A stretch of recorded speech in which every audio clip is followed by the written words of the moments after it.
They said the truth won't survive beside the lies that maintain the decaying faces of display.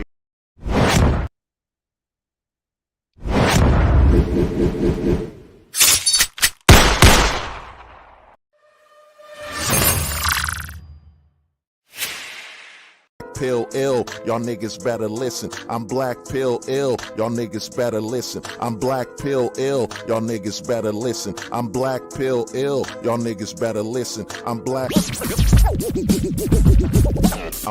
pill, I'm ill with this will. I'm black pill, I'm ill with this will. I'm black pill, I'm ill with this will. I'm black pill, I'm ill with this will. I'm black pill, I'm ill with this will. It's so important, guys. So important. By the way, women are the majority of voters in the United States. Oh, hey everybody, what's up, man? Sold the truth hostage, where if the truth was so important, we wouldn't negotiate with lies. We would hold the truth hostage. Now, I made a promise that once a month I do a stream focused on male deletion. You know what I'm saying? Male deletion and men taking their lives, and just to, I think, get some awareness, man.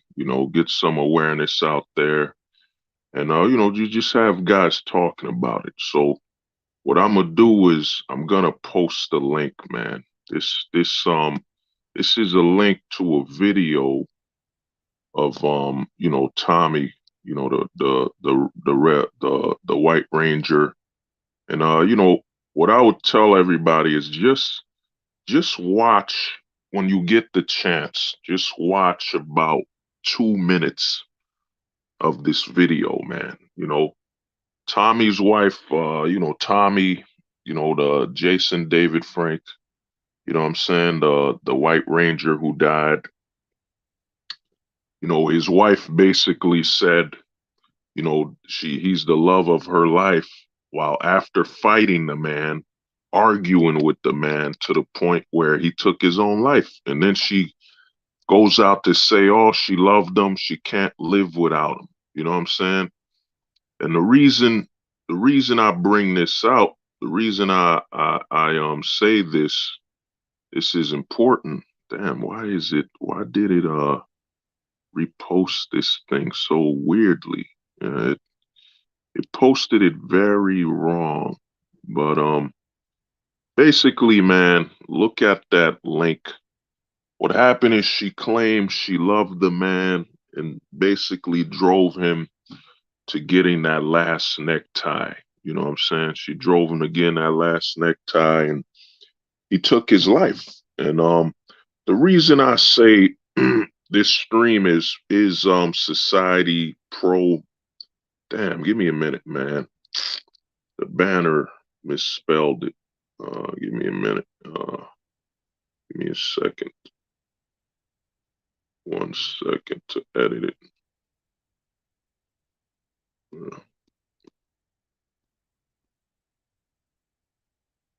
Yeah, there it is. It's fixed. Yeah, the reason I put, it's Society Pro Male, Pro Male, men getting that last necktie, is that the reason I make this stream and I titled it Society Pro Male Self-Deletion is that, look at it. You got to look at what's been normalized. A lot of times, a lot of men talk about self-deletion, and, they usually bring up the usual suspects when it comes to male deletion. I think they bring up war. They bring up post-traumatic stress disorder. They bring up, men taking their lives due to violence, depression, and so on. But what they don't bring up is the fact that we're in a society that has normalized basically antagonistic behavior towards a man. You know what I'm saying? We're in a society where it's perfectly normal. One thing I saw in that video that was troublesome is she said it like any couple, Like any married couple, we argue. You know what I'm saying? We argue and it's normal. You know what I'm saying? It's normal for a man's authority to be disrespected. And what you gotta look at, and this is why on this channel I don't really talk about looks and appearance.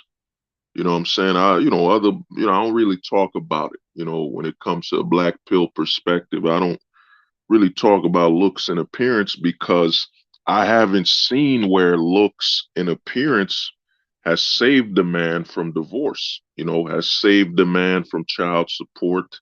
And look at the case of Tommy the White Ranger, man. That is your definition of a, as guys would say, a Chad, whatever. He was a Chad, from till the end with his appearance. 49 years old, he was in great shape. He took care of himself.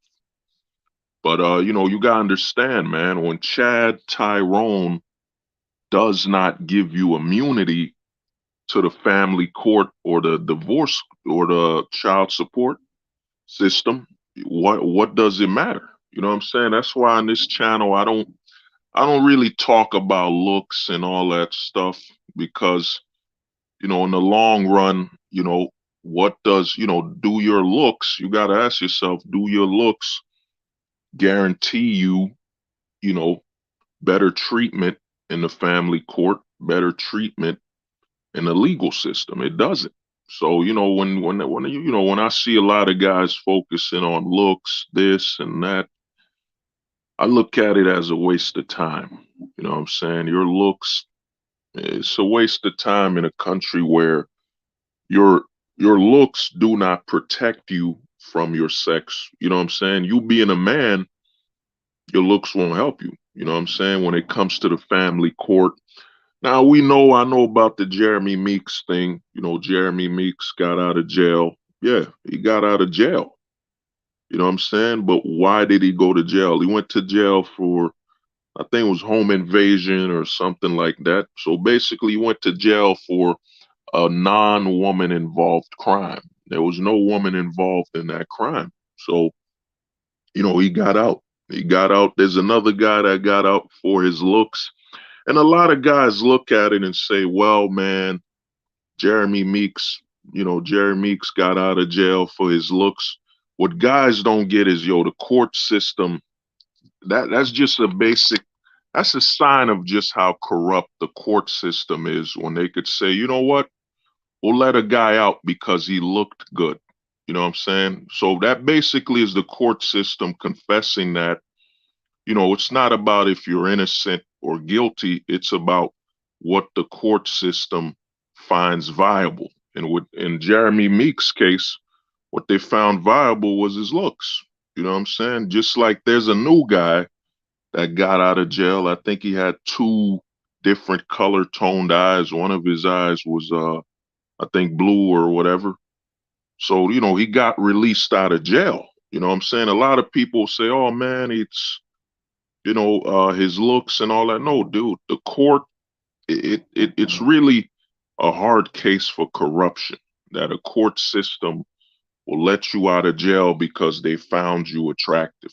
So that means they are not judging men based on the crime they committed the crime they committed. No, they're just judging you on, well, I like the way this guy, I like the way he looks, let him out of jail. You know what I'm saying? That's what they're judging you from.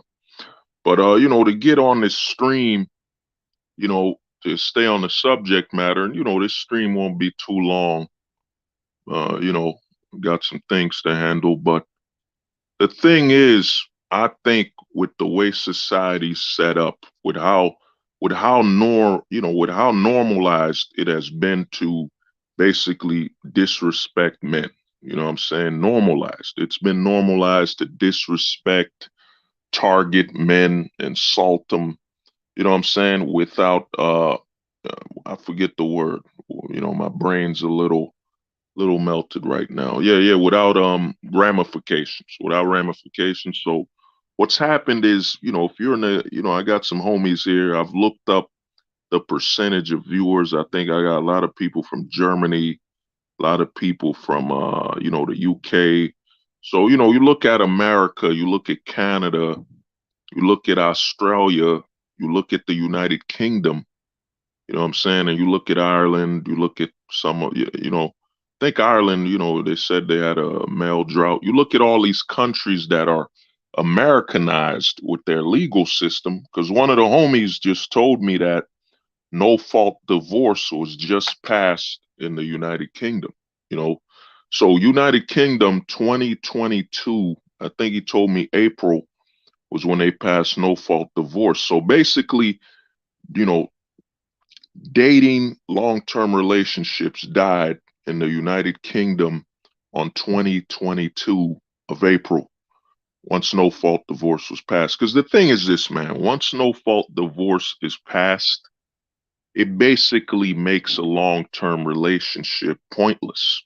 You know what I'm saying? It makes it pointless.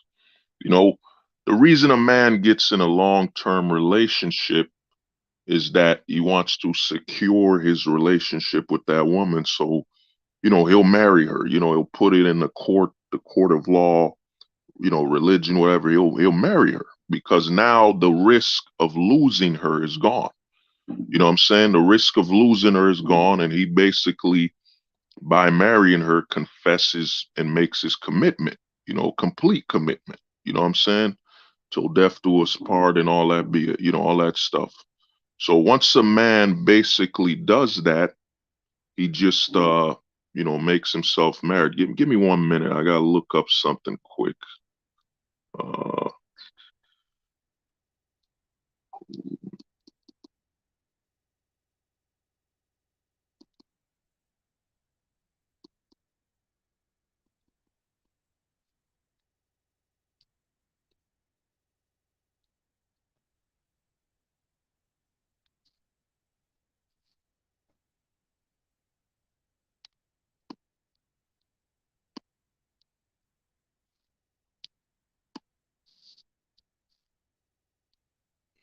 yeah, my bad.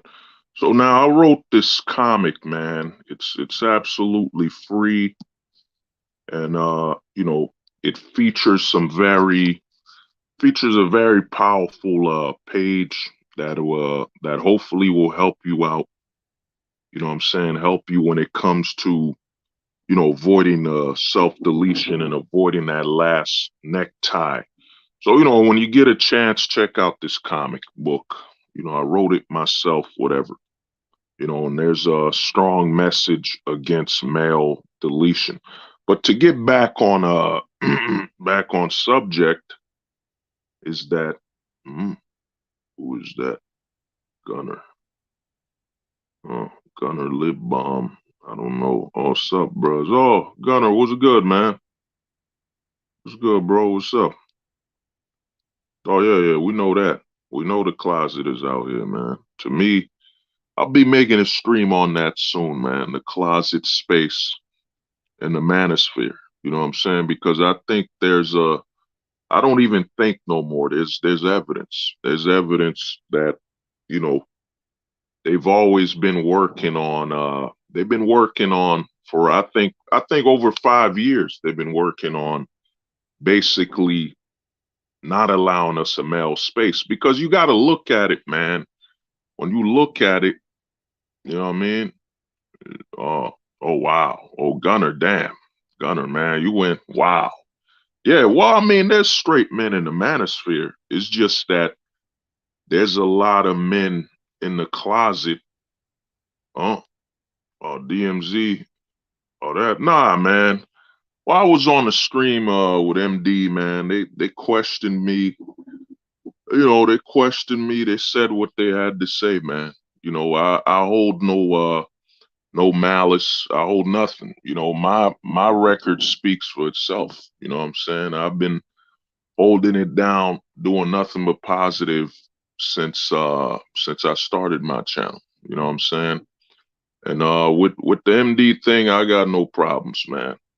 I got no problems with MD, no problems with Scribe, man. You know, to me, it's all good, man. To me, they wanted to ask some questions. I gave my answers, and you know, I kept it like I always keep it. I'm a man of respect, and I always keep it respectful. So to me, I got no problem with him, man. You know what I'm saying? So, it's not a problem, man. Nah, me and MD and Scribe, we good, man. It's all good. I don't have no problem with the guys. To me, they wanted to ask some questions, they asked them, and it is what it is, man. I'm a person, what I do is I accept things for what they are and move on. You know what I'm saying? I got no problem with them. I've been on there on the stream for a minute. I got no problem with them. No problem with MD. No problem with Scribe. To me, we good, man. To me, that's what they want. You know what I'm saying? I've been saying this in the black pill for a while. You know, they're coming after us and we're target. You know what I'm saying? We're target. And because what they want, and especially with, I'd say, I think in the black pill community, I think the last black pilled guys, when it comes to holding a standard, is I think it's me, MD. I think we're the last ones. Me, MD. You got JP Hives. You got the homie Neo Wolf. After that, I mean, who else is making black pill content? Let's be honest. The black pill. I've been telling guys this for a while. We're not the minority in the black pill. We're the rarity. You know what I'm saying? We're the rarity. There really ain't that many black pill channels. You know what I'm saying? If you look at it, I mean, think about it. You got guys like CBP. CBP was never black pilled, man. You know, you know what I'm saying? And I want to say something. I want to thank everybody. I want to thank everybody for the support of the music, but also I want to thank everybody for doing something big, man. We accomplished something very, very important. We might have saved some lives. We might have saved some lives. What I noticed is that right after I did that stream on face rating, right after I did that stream on face rating, I noticed that Fiverr took face rating off of Fiverr. So Wheat Waffles can't sell face rating on Fiverr. I went on there and they took down all the face ratings. I saw some of them coming back, but basically that stream where I called out face rating led to, I think, Fiverr removing it. You know what I'm saying? I'm not 100% sure on the timing, but when I pointed out that face rating, you got guys like CBP that are face rating, and what they're doing is they're targeting underage men. A lot of those guys face rating were targeting underage men, and I think Fiverr, the website, saw what was going on, and they basically removed the ability to sell face ratings on Fiverr. So they can't really sell face ratings anymore. You know what I'm saying? Let me see. Do you think JLA can really? Well, I mean, Gunner, I'm going to stay on the subject of the stream. But I'll say this with the PUAs, man, it's all a scam.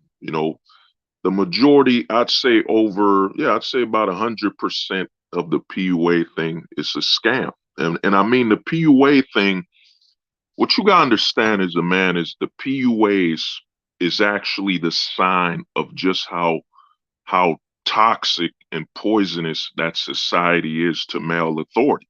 Because if you look at other countries, I mean, you look at a country like Russia, you look at a country like Ecuador, Venezuela, Puerto Rico. Oh, JP, what's good, man? What's up, bro? You know what I'm saying? You look at countries like that and you don't see PUAs, you don't see dating coaches. You know what I'm saying? So the whole PUA thing, I think a lot of guys been looking at the PUA things from the wrong perspective. Everyone's looking at the PUA thing from a perspective of oh man, wow, we got a troll. Yeah. Yeah. You know what I'm saying? Everyone's everyone's been been looking at the PUA thing from a perspective of grifting. You know what I'm saying? Guys are looking at it grifting, making money, profiting. That's not the real problem. The real root of the PUA thing is that the PUAs are basically a signal that that society is no longer accepting of male authority. Because you got to ask yourself, where were the PUAs in the 1970s? You know what I'm saying? Where were the PUAs?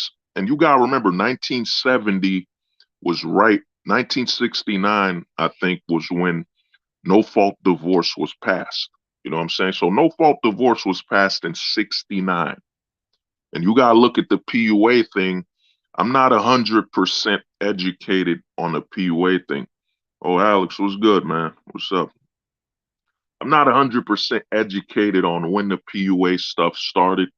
I'm thinking the 90s, maybe the 90s or the 80s. I'm not 100% sure. You know what I'm saying? But you got to look at it that where were the PUAs in the 19? Oh, Neo Wolf, what's good, man? What's good, brother? You got to ask yourself, where was the PUAs in the 1960s, 1950s, 1940s? You know, that was all before no fault divorce. Right after no fault divorce, you look at no fault divorce was passed in 1969. So the no fault divorce was passed in 1969, and then the 70s hit.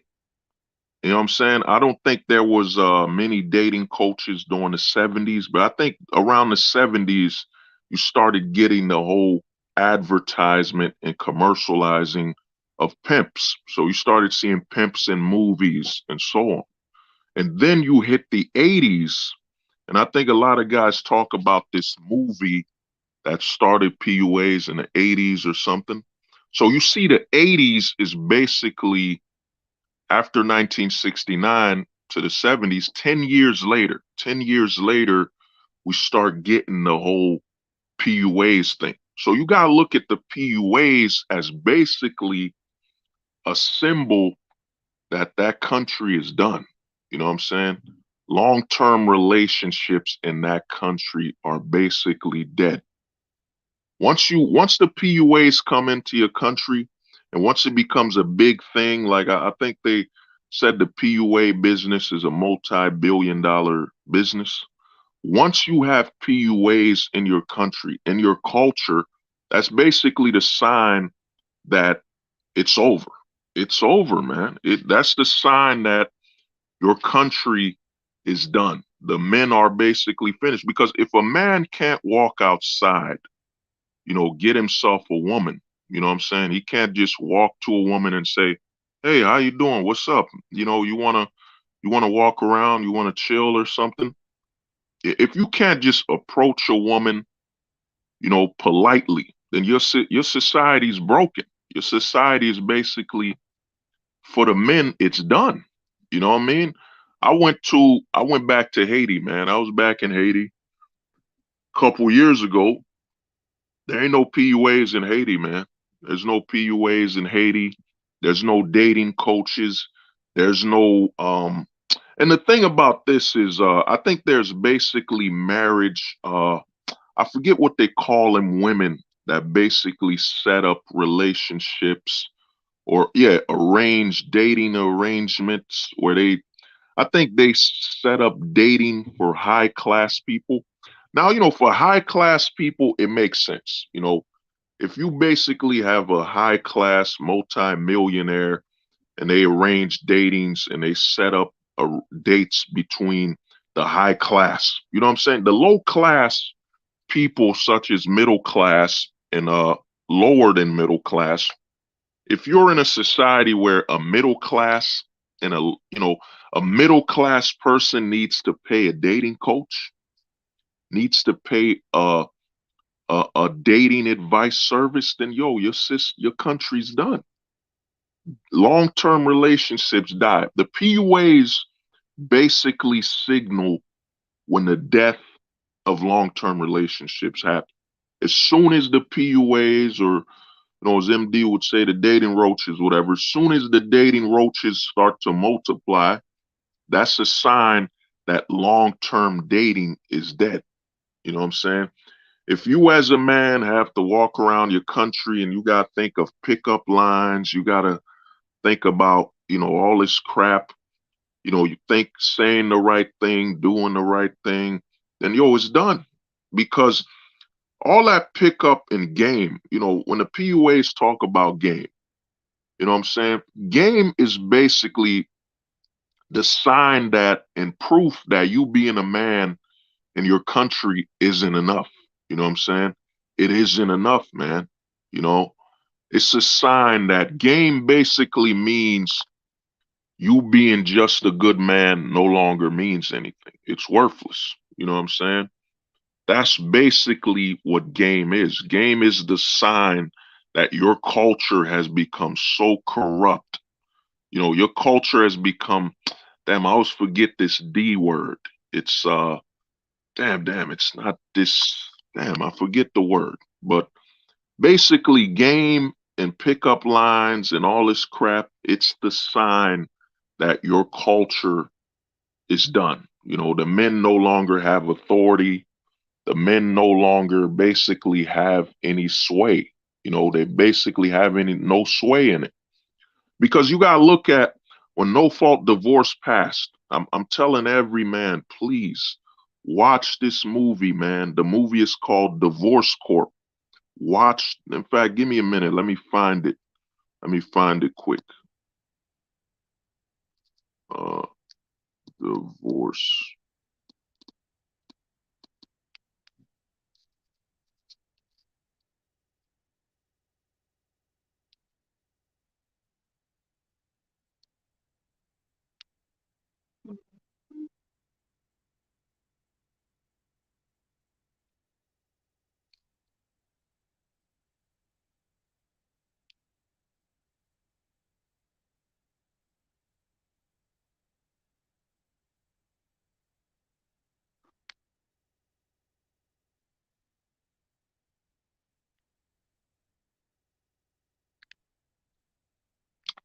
Uh, Fuck. Yeah.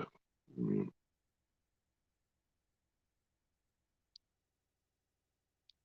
yeah. So to me, man, I would say check out that video. Oh, Spec was good, man. Yeah. I think it's there it is. I think it's degeneracy. It's not degeneracy. I forget the word. They always use the word in the black community. It's the D word. But basically, man, game pickup coaches, dating coaches is basically the signal that dating in your country has died. It's dead. You know what I'm saying? A lot of guys want to blame the dating apps. They want to blame social media. No, man, it wasn't social media. It wasn't the dating apps. As soon as men can't just walk up to a girl and say, "Hey, what's up? What's good?" You want to go, you want to go study or something. You want to go get something to eat, want to chill or walk around, whatever, or I like you, whatever. As soon as the men are ostracized, shamed, as soon as your country basically starts saying, and I might trigger a lot of guys listening to this. As soon as women in your country say, "Oh, he was intimidated by me," he was intimidated by me, that's the sign that it's done. It's over. You know what I'm saying? It's over, man. As soon as you need game and you got to be smooth and you got to do all this crap, all these extra steps, bro, it's done. That basically means the men in your society have no authority.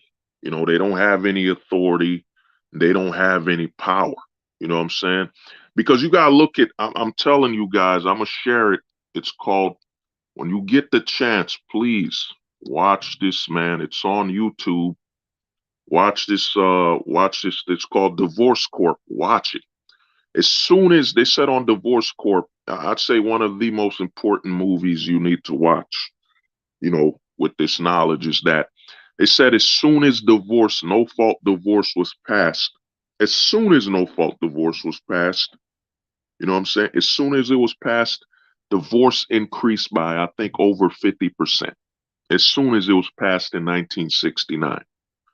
So you got to understand, man, a lot of guys don't get it, you know, and I think this is why men here are, a lot of men are deleting themselves and getting that last necktie, is that they don't understand that you're in a society where to be a man basically means you have no authority on a personal level. You know what I'm saying? Relationships with the opposite sex and all that, you have no authority, you know, because you got to look at before no fault divorce, there were a lot of arranged marriages. There was a lot of arranged marriages in America, a lot of arranged relationships. And I know what some guys will say because, you know, a lot of guys have been feminized, you know, a lot of feminized guys will say, well, you know, the arranged marriages and arranged relationships were bad because maybe she didn't love that man. Maybe she didn't love him. You know what I'm saying? Because a lot of guys have been feminized. They don't look at the priority. You know what I'm saying? Love, you got to understand, love doesn't pay the bills. Love can't put shelter over your house. Love can't protect you. Love is not a necessity. You know what I'm saying? Now imagine, put yourself, man, for a second. Just think, put yourself in let's say it's 1950. You're a father. You know what I'm saying? Oh, Arabian, what's good, man? What's good, bro? You know what I'm saying? Put yourself in the 1950s. You're a father. Now, you're a father. I'm a father. You know, I got a daughter. You got a son. You know what I'm saying? You notice that my son, oh, yeah, there, love is fleeting emotion. Yeah. Well, love isn't just fleeting. Love is an accessory to a relationship. Let me repeat that, man. Love is an accessory. It's not a necessity. It's an accessory. We live, how you can tell we're in a consumeristic society is that everything that is accessory is deemed a priority. You know what I'm saying? Or you got to prioritize love and all that emotional crap. And you got to, a lot of men don't get it. Think about the stress. Think about the stress a man and a woman put on each other, that they got to greet each other with love. They got to keep this high level of emotional and lustful attachment to each other. They got to keep it. They got to keep it at 100 miles an hour every day, every time they meet each other. It's bullshit, man. You know what I'm saying? The thing is this, man, we've all lusted after a woman. You lust after her, and eventually you talk to her, y'all do what y'all gotta do, and the lust eventually decreases, because now you're in a routine. You know what I'm saying? It's now normal for you to be around her. You know what I'm saying? A lot of people don't want to bring up that lust. A lot of lust also is built on the fact that you're not sure you'll be able to keep that person or interact with them on a steady pace. Like, you ever notice when you were in high school, man, you had a crush on some chick and you were crushing on her hard. You know what I'm saying? Like, you know what I mean? You see her, you're like, wow, man, you were crushing on her. But as soon as you get to know her, you get closer to her, y'all do what y'all did. You know what I'm saying? It's that crush level's gone because a lot of lust is also based on, anticipation and not having access to that person. So the lust eventually subsides, man. It decreases because you're like, because as men, man, I remember I was talking to some chick. I was talking to her. Shockingly enough, I was talking to some chick. I think it was Staples.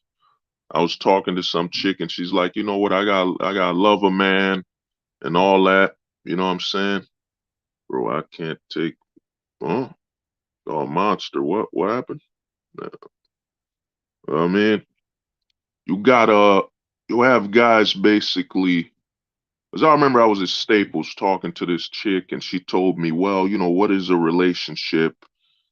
She said, isn't a relationship built on love? I told her, no, a relationship is between a man and a woman is built on routine. You know what I'm saying?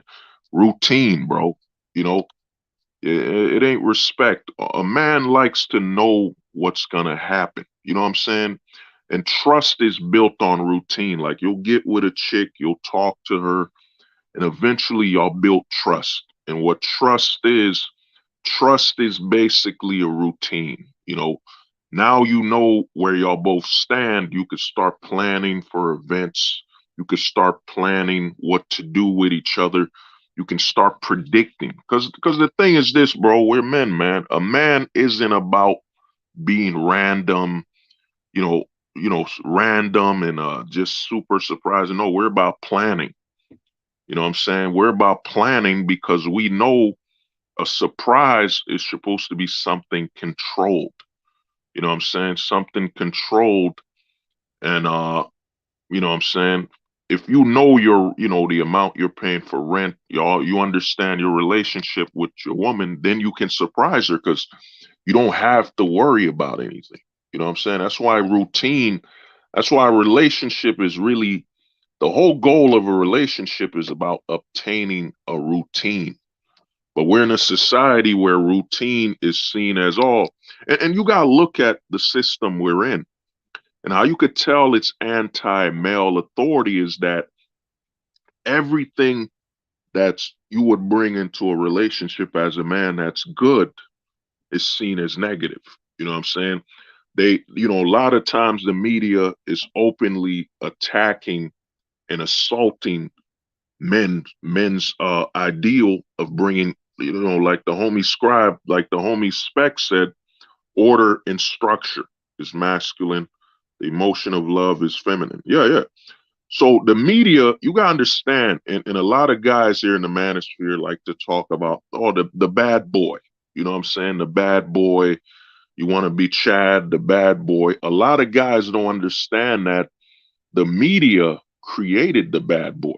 You know what I'm saying? The media created the bad boy, monster. Yeah, well, monster dude, you gotta find some time to de-stress, man. De-stress yourself, bro. Go to like the park or somewhere where you could breathe. A lot of guys are working hard, and the problem with working hard is like you're walking on concrete every day. So what you got to do when you get the chance is, just go to the park, man. Go to the park. Go to like some big park where you could just sit down, surrounded by the trees and stuff like that, and just relax, so your head can clear up. A lot of guys living in the city get super stressed out, and then they come home into more stress because, dude, you were working all day in a city environment surrounded by concrete, steel, wood, whatever. Then you come home, and for you to de-stressify, to de-stress your body, you enter concrete and wood again. You know, I would say if you get a chance, if you're coming off of work, before you get home, if you got the time, dude, just drive to the park. Drive to the park and just chill out. Chill out in the park for like I'd say about an hour. If you can get an hour at the park, just sitting on a bench at the park, you know what I'm saying, surrounded by grass, trees, you'll have a mental detox. It's a way to mentally detox yourself from the grind of the city, man. You know what I'm saying? There's a reason why the parks are very relaxing. When you get off of work, if you get the chance, go to the park. Just go to the park, de-stressify, man. Have like a mental detox. You know what I'm saying? Because the problem with our routines is, I came from working in a damn you know a building. I came from working in a building where I'm locked up in a building. I don't see no sunlight. I don't see no trees or nothing. I'm working in the office. Then I drive straight out the office back home to be in the house where there's no trees, no sunlight. And then I wonder why I'm stressed out. You know what I'm saying? So I would say for a lot of guys, man, when you get off of work, if you have the time, drive into the park. Drive into the park and chill. If you can't make it to the park, You live in a house with like a backyard or something, yo, get out, get into the, before you go in the house, go in the backyard and just sit down and chill. Chill out in the backyard for a minute. You know what I'm saying? Just chill out on the lawn just to detox your mind. You know what I'm saying? But to get back to it is that a lot of guys don't understand that the bad boy is actually was created by the media and propaganda.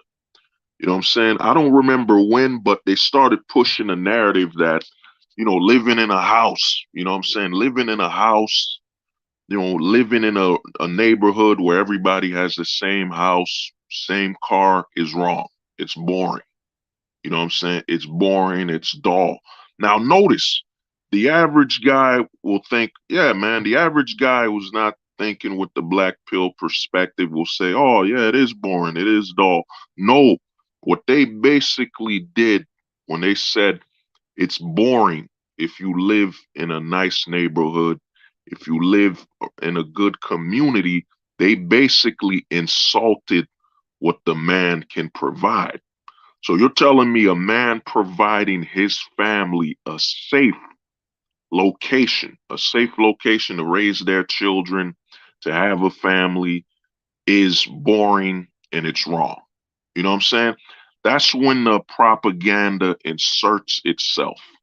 The thing about the whole bad boys thing, it's supposed to be basically not even, it's supposed to be like a rare occurrence. When it's natural, it's rare.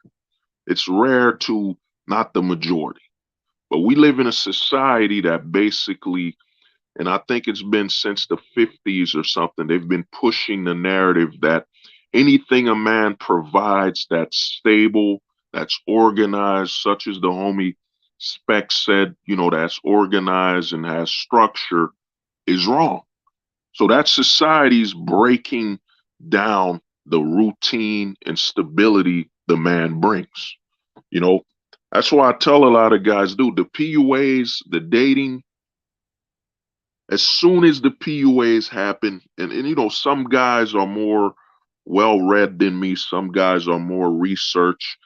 If you got the chance, if you could just post the year the PUA thing happened, you know what I'm saying?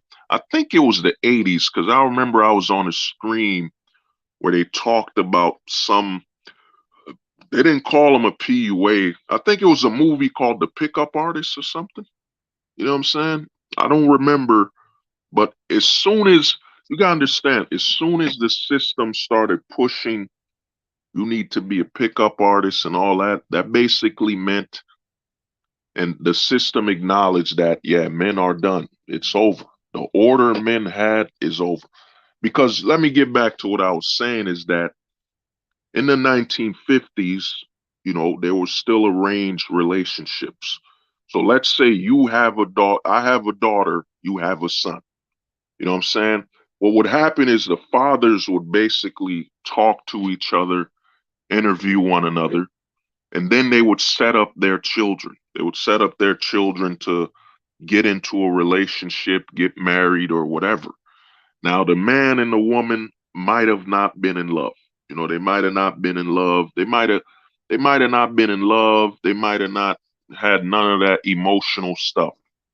But what they had was stability. So a lot of times the fathers would be, yeah, he's got a good job.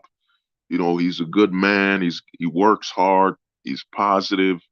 I want you to marry him. You know what I'm saying? So the daughter would marry this man. They'd be together. And then they would have what they both can love is their children. You know what I'm saying?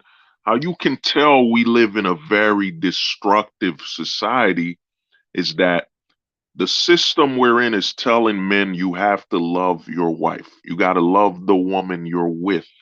That love has to be the main course. It has to be the main course in your relationship, when in reality, that doesn't matter. You're supposed to love your children.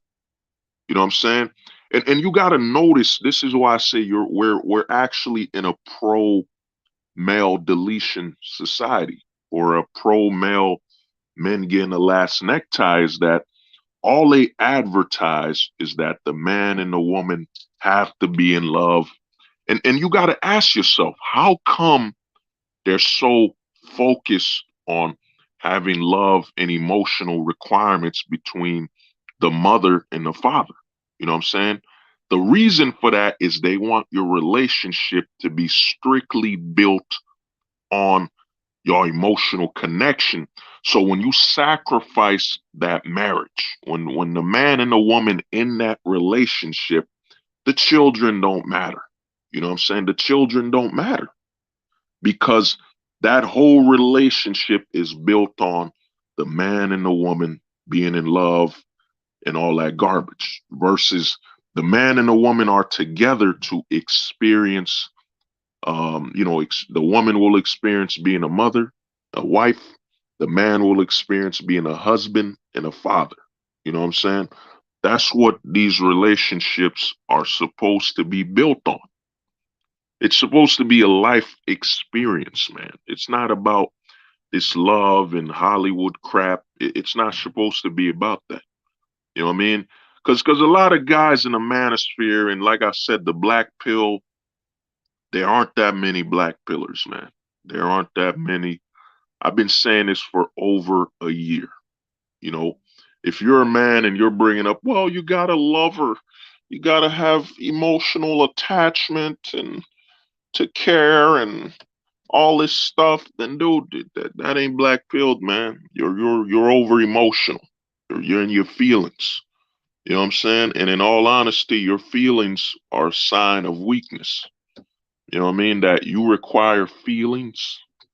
At the end of the day, and this is another a big lie in the manosphere is I'd say over 99% of men in the manosphere, commit this lie where they bring up, oh, you got to love her and all this stuff when the first thing out of the majority of men's mouths in this space is her appearance. Every man here will say, well, she's got to be an 8, a 9, a 10. She's got to be a 7. She's got to be, let's say the majority of men are saying she's got to be a 7 to about a 8. You know what I mean? Where did you mention love, man? There's a lot of guys here in the manosphere that, want to bring up love as though they want to shame another man. You can't just get with this woman if you don't love her. Dude, a man doesn't really need love, man. That emotional crap, they've trained us. A man needs stability. You know what I'm saying? You want to look at a woman and say, I'm attracted to her. I'm attracted to her and she's mentally stable and we could build something. We could start a family. We can have something. You know what I'm saying? That's your natural instinct as a man. You know what I mean? You don't, we're trained. You know, a lot of times the media likes to bring up, well, racism, you're not born racist. Yeah, true. And also, you're not born to love. How you like that? You're trained, you're taught to love. You know what I'm saying? You're taught. You know what I mean? All this lovey-dovey crap, you've been trained, man. You've been taught to love. You've actually been taught to bring a weakness into your relationship. You know what I mean? I'll be real with you, man. And I'd say the majority, anybody watching, they'd be lying. They'd be lying if they say, you know what I mean? I'll give you an example. I'll give you a solid example right here, to basically, prove that love doesn't matter to you. Here's an example. Here's a chick. You're with a woman. Let's say she looks attractive enough. She's attractive enough to you. She's stable. Her mind isn't fucked up. You know what I mean? She respects you. She treats you like you're the man in the relationship. She doesn't challenge your authority and just respects you. And you come home to that. You come home to respect. She's feminine, whatever. She's kind and nice. But here's the thing. You don't love her. You don't have any love for her. You don't love her at all. You know what I'm saying? So you getting everything you want except that one love shit. You know what I mean? So she's nice, she looks good, she's kind, she does everything you'd want. but you just don't love her. You know what I'm saying? You don't love her for some reason. So what's the problem? What's the problem? They've trained so many men in the West to be emotional. You know what I'm saying? Because here's the thing: a lot of men in the West, you know, while I'm doing this content, I tell a lot of guys, man, I don't write this content down. So while I'm doing it, I'm evolving, I'm learning while I'm talking. You know what I'm saying? I don't have books I'm referencing. I'm just evolving. I don't really think, you know what? I don't think, man, the more I think about, I don't think the men in the West are feminine. I think the problem with men in the West is they're over emotional. They're over emotional because, in all honesty, to say that a man in the West is feminine, it's actually us disrespecting women's natural femininity. You know what I'm saying? We're actually disrespecting a woman's femininity by saying, yeah, the men are feminine. You know what I mean? But that doesn't make sense. That's how fucked up the West is. It has us saying things that don't make sense. The men in the West are just over emotional. They're too emotional. That's the problem. You know what I mean? It isn't feminine because if the men were feminine, that would basically remove them from the scale of manhood. You know what I'm saying? Because when a man's too feminine, odds are he's either in the closet or he's heading towards the closet. You know what I mean? Because a feminine guy would be very, very submissive, very docile, and female orientated. A man basically trying to replicate a female behavior pattern. And that would mean that man is no longer a part of, the straight male prerogative. He's not in that sector anymore. It's more heading towards the closet sphere, the closet space. He's heading towards the closet space. So I think the problem isn't that men here in the West are feminine. I think the problem is too many men here are emotional. You know what I mean? Look at the better help, and this is why I say we're in a very pro, domestically, we're in a very pro, last necktie society. You know what I mean? Deletion, self-deletion, whatever. Society is that what they do here in the West in America is they load men with a lot of emotion, too much emotion. And they make that man unable to digest logic. You know what I'm saying? It makes a man sensitive to logic. That's why we get guys in this space telling me, well, if I don't love her, I can't be with her. I can't be with her if I don't love her. Get the fuck out of here, man. That is a pile of bullshit, man. You don't love her. That's a lie.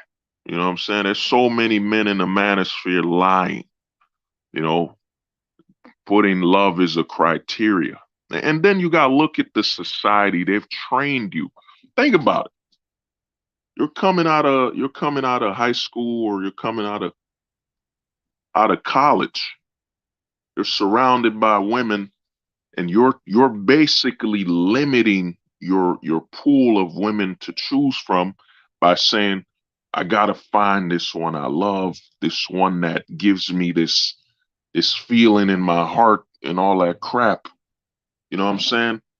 You're basically eliminating a lot of the women off the table, because now you're putting love as a reason to be with this woman rather than her character, your attraction to her, and her level of mental stability and respect. You know what I'm saying? So now you're putting all this stuff. You're willing to sacrifice the majority of what you have access to. And to reference this is basically when men in the manosphere say, well, the women are looking for their soulmate, and they're willing to wait until they find their soulmate. And that basically limits and decreases the pool of men they would actually get access to, because they're looking for something that is extremely rare. It's extremely rare for you to find someone who could just, at a snap of a finger, click, no questions, automatic click. That's a very rare occurrence.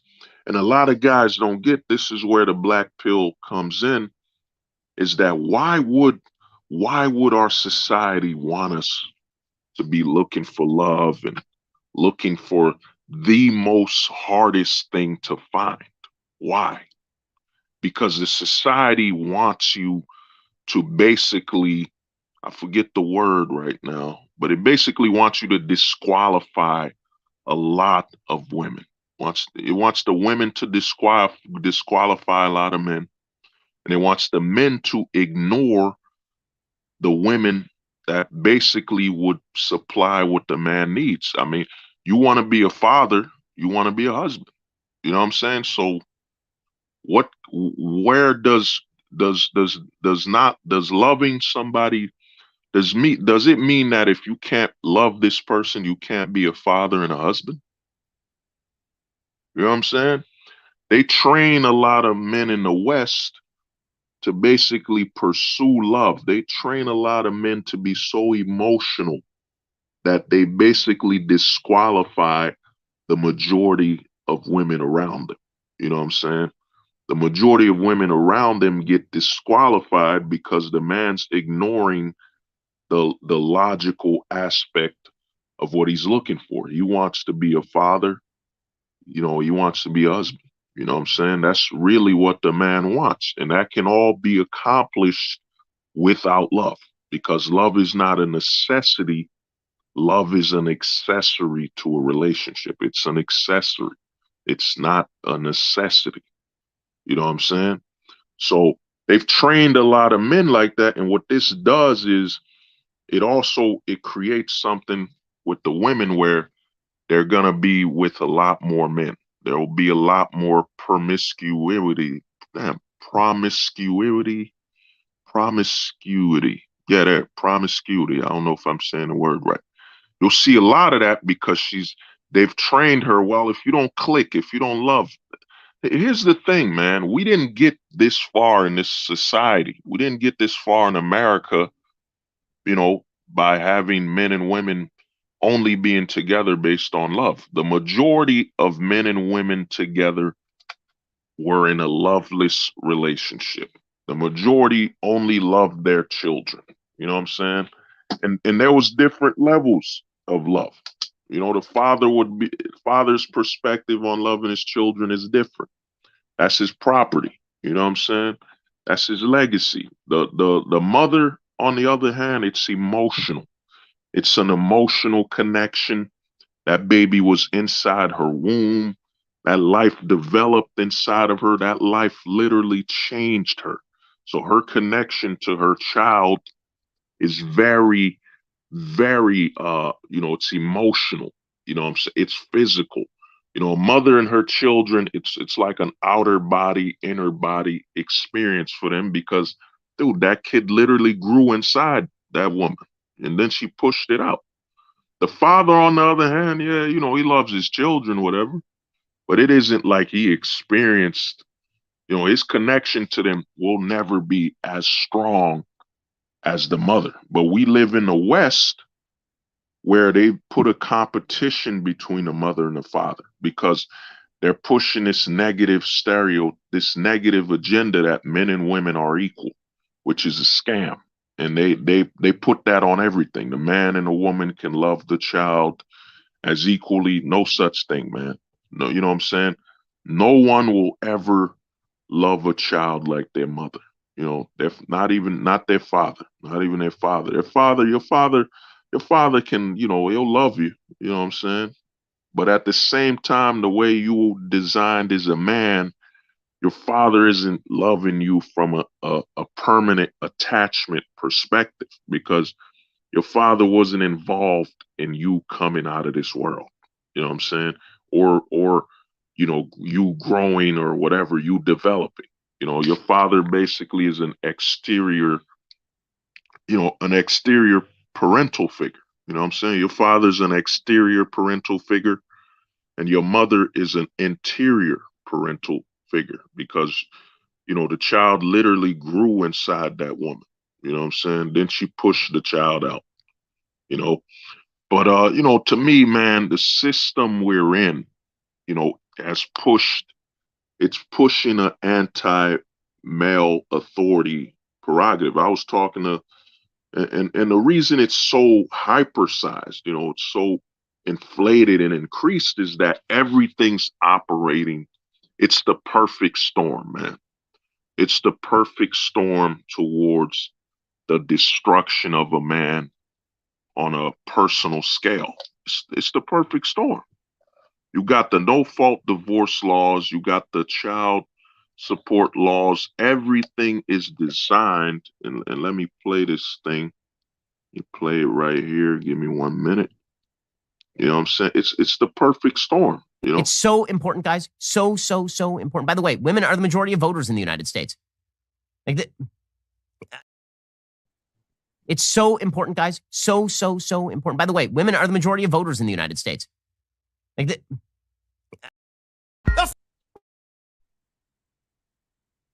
That's facts. That's facts. You know what I'm saying? So you got to understand it's the perfect storm.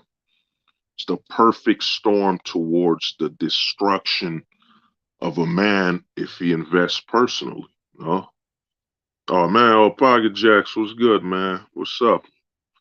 Yeah, Ben Shapiro likes my movie Standoff at Sparrow Creek. Yeah, yo, dude, I keep telling you, man.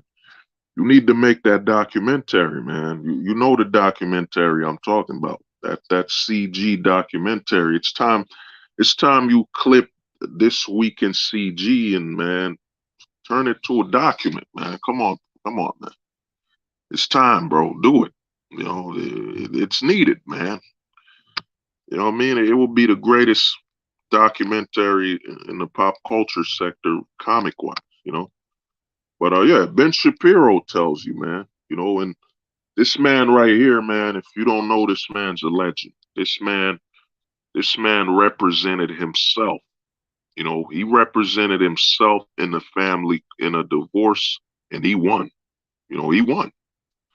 This man right here is a rare example, man. Rare example in the West. He represented himself during a divorce uh court, and he won. You know, he won, man. He won.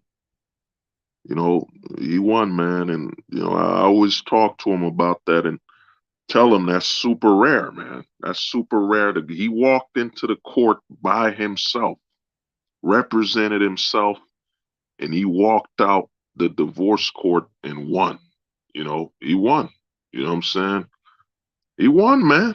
You know, and to me, man, I keep telling them, man, this is unprecedented, man. You know, the guy, you know, the homie's name is, you know, Preston. He represented himself during a divorce. No lawyer, man, no lawyer, and he won. He won, man. It's you know, when I talk to him about that, he looks at me like it's normal. I tell him this is not normal that a man goes into the divorce court and by himself and walks out a winner. You know, but you know the thing I'm saying is this, man. The West, you know, there's gonna be an uptake. There's an uptake, and I would tell guys this, man. If you like any celebrities, man, because they've trained us that we shouldn't have idols, man. You know, I idolized Tommy, the you know the Power Ranger. I idolized him. You know that was my guy, man. You know what I'm saying? Jason's my favorite red. You know the Red Ranger's my favorite, but I idolize. It's okay for you to idolize people, man. Now you shouldn't get a cult level of obsession with them. You know what I'm saying? You shouldn't be kissing the floor they walk on. But I would say this, man, to all my guys that your idols are from the 90s or 80s. You know, we have Instagram now. We have TikTok, man. There's even a website called Cameo I would tell you, man, contact these celebrities. You know, if you love them from the 80s and 90s, 70s, you better contact them, man. You better contact them, let them know how much you like them and respect them and you know how much they mean to you because man, I think a lot more celebrities from the 90s are going to be offing themselves. They're going to be deleting themselves because I'd say a lot of the guys, especially Tommy the White, I think Tommy the Red Ranger, he was either, yeah, he was Gen X. I think he was either, yeah, I think he was Gen X. I'm going to say this, man. I'm giving you guys a warning. If any celebrities you like, if they're Gen X or Boomer, the Boomers, Gen Xers, man, and Millennials, you better get in contact with them because, man, their expiration date is coming. A lot, yeah, actually, that's a better word, expire. A lot of these celebrities you grew up on, they will expire, man. They're gonna, they're gonna delete themselves, man, because they're more emotional than logical. You know what I'm saying? You gotta look at an actor. An actor has to pretend, tap into emotions to be some type of character. And I'm just giving you all a warning, man. A lot of your favorite celebrities are going to. Oh yeah, yeah. Oh, of course. Dude, I knew Lasagna was in the closet, man. I knew that. When Lasagna told Guy Bro to turn around, he told Guy Bro twirl around so he could see him. I knew that. I knew Lasagna was in the closet, you know. But I'm gonna tell you guys, man. Any celebrity you like, dude, contact them. You know, you might go to Cameo site. You can actually on Cameo, you can pay a celebrity to do a message for you, and you could talk to them. Like I plan to talk to one of them. I think they charge you like the celebrities like $3. I think it's $3 a minute. Some of them, but dude, contact them because man, you know it still hurts, man. Just the thought of Tommy, the former White Ranger, hurts, man. Because the reason I say the celebrities are like when Kobe Bryant died, when Kobe Bryant died, he retired from the NBA. You know, he retired, I think it was 4 years removed from retirement. You know what I'm saying? Athletes, athletes, we get connected. Kobe's death hurt, man. But when it's an actor you admired and you respected, man, it's gonna hurt a lot more because unlike the athlete and the real person, the actor lives in your mind, lives in your imagination. You know what I'm saying? When you watch a TV series, that's not an athlete. That's an actor playing a role. And the thing about actors is you continuously come back to them. So, when an actor you enjoyed passes away, it's gonna hurt you a lot more because that person exists within your mind. You know, they have a space within your mind, you know. So it's really gonna hurt. I would say, man, if you admire some type of actor, what I mean, actor, artist, contact them, man. You can one of the biggest problems we have in the West, we have in America, is that we only give tributes to people we idolize and respect when they die. You know what I'm saying? You'll have the biggest fan of a celebrity, an actor, and they'll wait till that person dies to give tribute. You know what I'm saying? Show them some love and respect, whatever. So we got to stop that, man. Especially after Conan 19, we got to stop that. You got to contact them ASAP. But to get back on male self-deletion, a lot more men will be deleting themselves, man. It's gonna increase. It's gonna uptake because what's going on is that men now live in a trap. You live in a trap when it comes to your personal life. America is a great country, man. One of the greatest countries for business opportunity, money making, everything. You know, when it comes to money, business, you know, this country's a godsend. You know what I'm saying? You can accomplish and achieve many, many things. You know what I'm saying? You can accomplish and achieve many things here. But the problem with men in America now is that you can't achieve and obtain a family. You know what I'm saying? The family is a trap. And then what you look at advertisement wise is they keep telling men you need to be traditional. You need to, you know what I'm saying? You need to be masculine. You need to be all this stuff, you know what I'm saying? Which is a trap, you know? They still want men to play the traditional role, but not really the traditional role. I'm gonna give you an example of why this male traditional role crap is a scam. Because one thing you notice about the push when they say men should be traditional and all that is they never mention protect. We're in the age of where men can only provide. You can't protect. You can't protect your children anymore, man. You can't protect your assets that are your genetics. You know what I'm saying? So everything now, yeah, everything now is advertised from a perspective of providing. You know what I'm saying? Men used to protect and provide their family. You know what I'm saying? It was P and P, protect and provide. Now all a man can do for his family with the way the legal system is structured is provide. You can't protect anymore. That's why a lot of women now are just saying, I need a provider. I need my man to provide.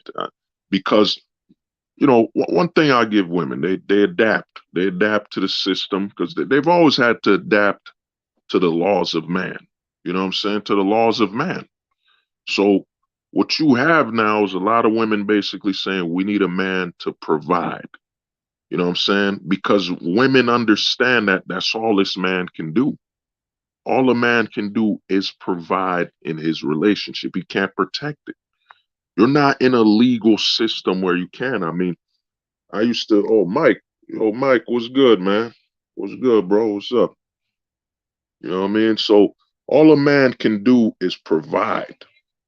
You know, you can't protect, and a lot of the women they know this because in the before no fault divorce, men could protect the sanity of the woman they were with. They could protect the sanity. Now you can't. You know what I'm saying? You live in a legal system where as soon as you marry that woman, you've basically given up the ability to protect her. You know, given up the ability to protect her from the media, protect her from the propaganda. You know what I'm saying? Protect her from the propaganda. Before no fault divorce and you know, the corrupt child support system, that man could protect his woman's sanity. Now in the West, you can't protect the woman's sanity. You know what I'm saying? She gets married to you, and now she knows she has an extreme advantage in the legal system. Extreme advantage. You know what I'm saying? Uh, this Yo, Preston, man, you wilding out, man. You getting wild, man. You getting wild, dude. Well, yeah. So to me, you can't protect her anymore, you know? So what happens is, and this is why I say a lot of men, I said it on the previous stream, a lot of men are choosing to delete themselves or get that last necktie because they want to die a married man. You know what I'm saying? How do you die a married man? It used to be you die a married man because you lived long enough in a marriage and then you died. But now the way a man can take the title of a husband to his grave is by dying before the divorce. So you're going to see a lot of men, I'd say from Gen X to millennials to you know, the boomers, whatever. they're gonna be offing themselves. Maybe not the boomers as much. As much as people hate on the boomers, maybe not the boomers as much. And I think the boomer generation is kind of on its way out anyway. So maybe not the boomers. I think the boomers take it a lot easier than the other men. I think the boomers grew up in a generation where they weren't that soft. They weren't that emotional. You know what I'm saying? I think boomers grew up where they went home, their father would pat them on the head and then sit down from working all day. You know what I'm saying? Uh, so I'm not. I don't think the boomers will be deleting themselves. As watching this. Oh yeah, 21 Closet. I'm watching a divorce scam. Yeah, yo, dude, watch that Divorce Corp, man. I'm telling you, dude, that Divorce Corp Gunner, my man. That joint is, man. I would recommend every man watch that Divorce Corp movie, man. It's free on YouTube. Watch it. I would say download it and rewatch that once a year. If every 6 months, rewatch that damn film. If you feel yourself heading towards the marital thing, watch it. It's crazy, man. It is crazy, dude. I watched Divorce Corp and I was in shock. You know what I'm saying? I was in shock. But because it's one thing to know the divorce system's corrupt. It's another thing to hear it from lawyers. But like I said, man, a lot of women right now, a lot of men can't protect their woman's sanity. You get married to her, you surrendered your manhood. Your manhood is gone because now she has all the legal advantages. But the danger now, because a lot of men like to talk from a perspective of, yo, the woman won. The woman won the divorce. She gets the money. She won. No, man. Divorce destroys a woman. You know what I'm saying? Divorce is the final frontier in what the system wants a woman to accomplish. It wants her to destroy herself and that family. So let me give you an example. Okay, let's say you divorced your wife at 40. At 40, she divorces you. Now she's divorced, 40 years old. The odds of her getting another man to take care of her, be together and all that, not that high. So once she gets divorced, the odds of her turning to prescribed drugs to keep her sanity, you know what I'm saying? Depression medicine. A lot of guys don't get the routine, you know what I'm saying? The way the system wants it. First comes marriage, you know what I'm saying? Then potentially comes child support and divorce. Then you get a drugged up wife, you know what I'm saying? They drug her up. She's now obese. She's overweight. She's older. She doesn't have a man in her life to help take care of her. Now I remember the word dysfunction. Now she's super dysfunctional and all that stuff. Who wins? You know what I'm saying? Now if the man can keep his sanity and survive it, he should be all right. He could still have a new family. He could still have kids again at age 50, 40. You could have more children, more family. But that woman now she's 40 years old. And depending on how this marriage ended, the woman might be 40. And if she divorced, now her children might be in jail. Her children might be on drugs. You know what I'm saying? The whole nuclear family has been destroyed, you know. So what does that woman have? Yes, some guys will bring up she got some money, she's got some money and all that stuff. Yeah. But if you look at her from a standpoint of did she succeed in life? She failed. She's divorced. No marriage anymore. She failed. And now this woman ends up, because we got this in the manosphere, man. In the manosphere, a lot of guys say, yo, that woman's gonna end up on box wine and drugs.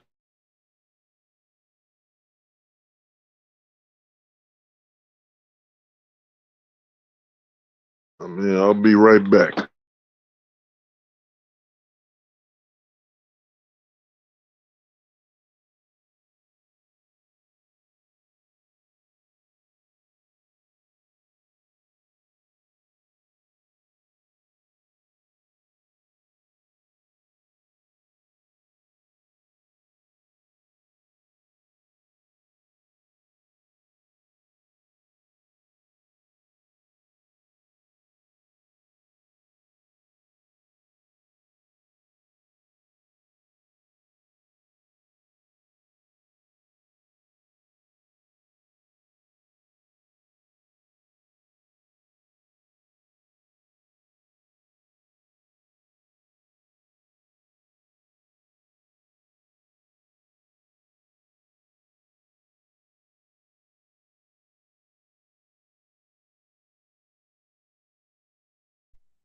Yeah, I'll be right back. Give me a minute.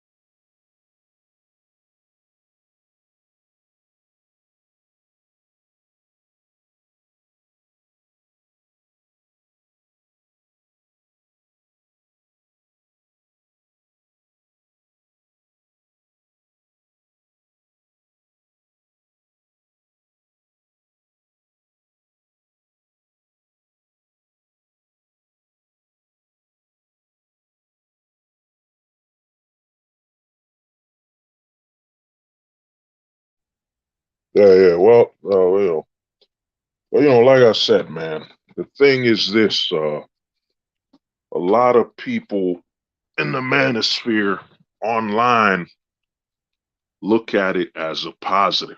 You gotta look at how sick the society we live in when men are celebrating. You know what I'm saying? We have men celebrating, oh man, she's divorced. She's gonna have cats. She'll be having cats and box wine. And you gotta understand that's someone's that's someone's daughter. You know what I'm saying? That's someone's mother. You know what I'm saying? I'm not saying you simp or nothing like that. I'm not even saying you sympathize, but we can't say we want the best for society while celebrating its destruction. You know what I'm saying? So, this is how messed up this system is that we got men celebrating, a woman becoming an alcoholic and a woman that lives with cats, a crazy cat lady.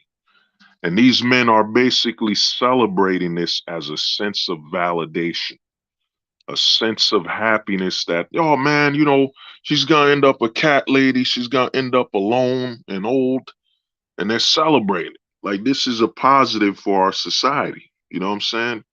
It's a positive that you got women running out there on box wine, hooked up on alcohol, hooked up on prescription drugs for depressants.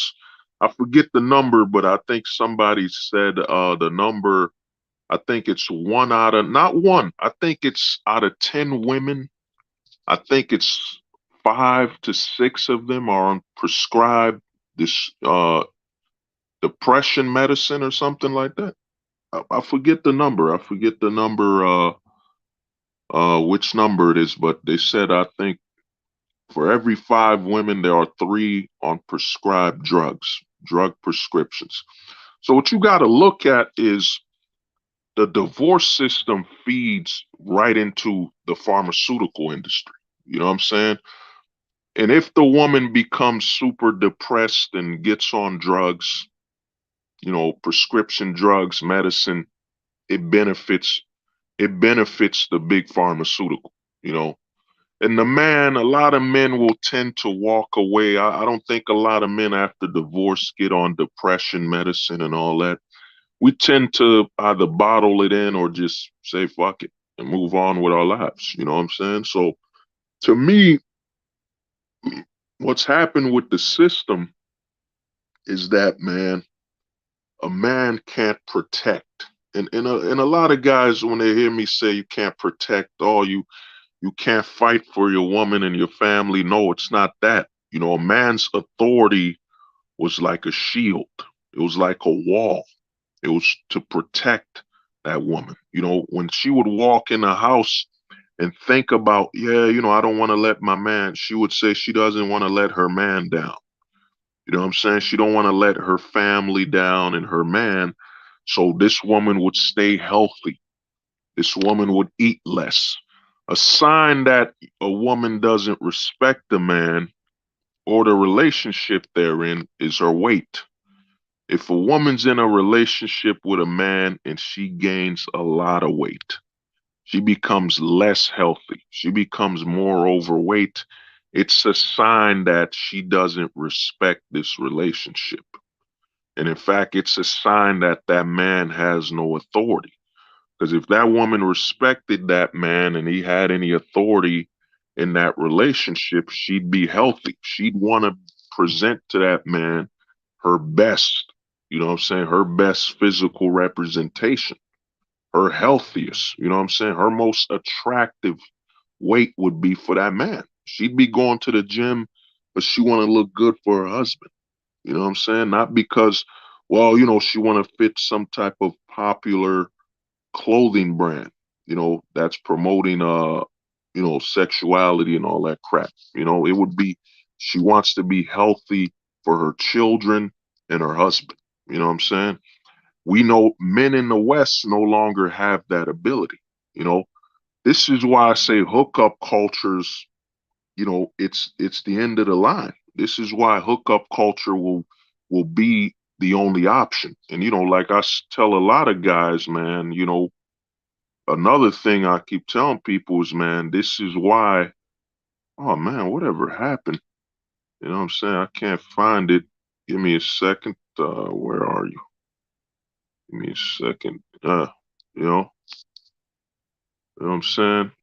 This is why, you know, this is why you're gonna get more guys going the Casper pill route, more guys ghosting, becoming full-time ghosts. Because what's happened now in this society we live in is, and a lot of guys in the manosphere are against hookup culture because a lot of guys don't think critically. You know what I'm saying? A lot of guys don't have critical thinking skills and they can't really, I forget the way the wording, I forget the wording on how they call this thinking. A lot of men don't think. Now, in the system we're in, for you to access a woman at her best weight, her healthiest, is during hookup culture. You know what I'm saying? The only time you can access a woman when she's in shape, taking care of her body now, is during hookup culture. You know what I'm saying? Because the way the system is set up, a woman actually has been trained and taught that if she's in shape or gives her best self to her man, she's a slave. You know what I'm saying? She's a slave. She's under that man's oppression. You know what I mean? They put all this negative spin on a woman being loyal and respectful to her man. So they put all this negative spin on it. So the woman has been trained that she should only be healthy, in shape for hookup culture, for her job, and stuff like that. So for a man to access a woman at her best shape and when she's healthy is doing hookup culture. So hookup culture has become now a stable for men to access a woman when she's at her best, when she's at her physical best, man. You know, so what's gonna happen is with the culture we're in and the laws and everything going on is that everything has gone upside down, man. We no longer are in a society where normal is here anymore. You know, a lot of men used to get with a woman, you know, when she's younger to, you know, he would establish a family, make sure she's healthy, protect their family, make sure they're all healthy and secure. But now, for a man, uh, oh nah, yo, Armin, nah, yo, don't do that. Don't contemplate being a single father, bro. Because what you're doing now is you think you could do it. Unless the only time a man could be a single father now is, I forget what's the word for a man when he's a widow. You know, is the word widow only for the fee for the woman? Like what do they call a man if his wife passed away? What do they call it? You know what I'm saying? That's a word I never learned. Well, what do they call a man if his wife passed away? I understand they call a woman a widow. So what do they call a man if his wife passes away or if his girlfriend or whatever? Well, what do they call it when a man's wife dies? I forget. Well, what is the word? Is anybody know? Is it widow? Ain't widow only for women, whatever? But yeah, nah. You can't become a single father, man. You know, Armand, Allen, I would say, bro, look into overseas. Because the problem of trying to be a single father is that you can't In the West, it's no longer safe for that. You can't arrange that. Even I saw a lot of men getting sued, like in the black community, and it's going to happen in the white community very soon, because what happens to the black man trickles down into the white community is that black men are no longer donating their sperm out of fear of being put on child support. They say less than 5% of black men donate sperm. You know what I'm saying? When I was a little younger, I used to think, oh man, that'd be a good way to make some money. You know, you just donate some sperm, you know what I'm saying? Instead of watching some porn or whatever, you could donate it and get some money. But now in the black community, they say the less than 5% of the black men are donating their sperm to sperm banks. You know what I mean? There's a very low amount of black male sperm in the sperm banks, you know, and I think that's going to happen with the white community because they've been putting men that donate sperm on child support. You know what I'm saying? So a man does a so-called good deed by donating his seed in hopes of providing some life, because you know some women and some men are infertile or you know, struggling, so they go to sperm banks or whatever. But a lot of men are pulling out of the sperm banks, man. They're no longer donating there, you know. But you know, to get back on track, man, we live in an upside down society now when it comes to relationships. If you want to access a woman when she's at her best and she's healthiest, or at least in physical shape, it's hookup culture. It's no longer about stability. Because if you look at a lot of marriages that's going on, is there's a lot of, you know, destruction of mental stability. You know, the mental stability, a woman, I mean, look at the Tommy situation. You know what I'm saying? His wife fought him every day. She fought him and then they got divorced. She fought him, bro. And it's now normal. It's normalized in the society we live in for men and women to argue and battle with each other. It's normal for a marriage for them to just fight every day. That ain't normal. Let me see, Armand, what you said. Women wait until late 40s, 50s to want to settle down after you gave them everything. So the idea of marriage isn't viewed as a way procreation anymore, just for gaining the man's wealth these days. Yeah. Well, I mean, what's going on is this, man. A lot of women, and this is why I say a lot of the men blaming women are actually disrespecting their manhood. You know, the thing is, man, our fellow man who works in marketing, you know, works in marketing and propaganda, has basically trained women to find freedom in their slavery. You know what I'm saying? You got a lot of women just wanting to look good, wanting to look attractive for their job. You know, there's a lot of women that wake up, their family is their job. You know, they got their work husbands, their work boyfriends, or their work crush. You know what I'm saying? A lot of women have been trained that their employment is where they should smile the most, where they should be happy, that it isn't a job anymore. We're family and all that BS. A lot of women have been trained by the propaganda to buy into it. So, you know, they've lived for their jobs their whole life. I mean, it's like I tell guys, you know, I went to Target, you know what I'm saying? I went to Target and you'll see a woman just tease, hey, how you doing? How you doing there, sir? Yeah. How you doing?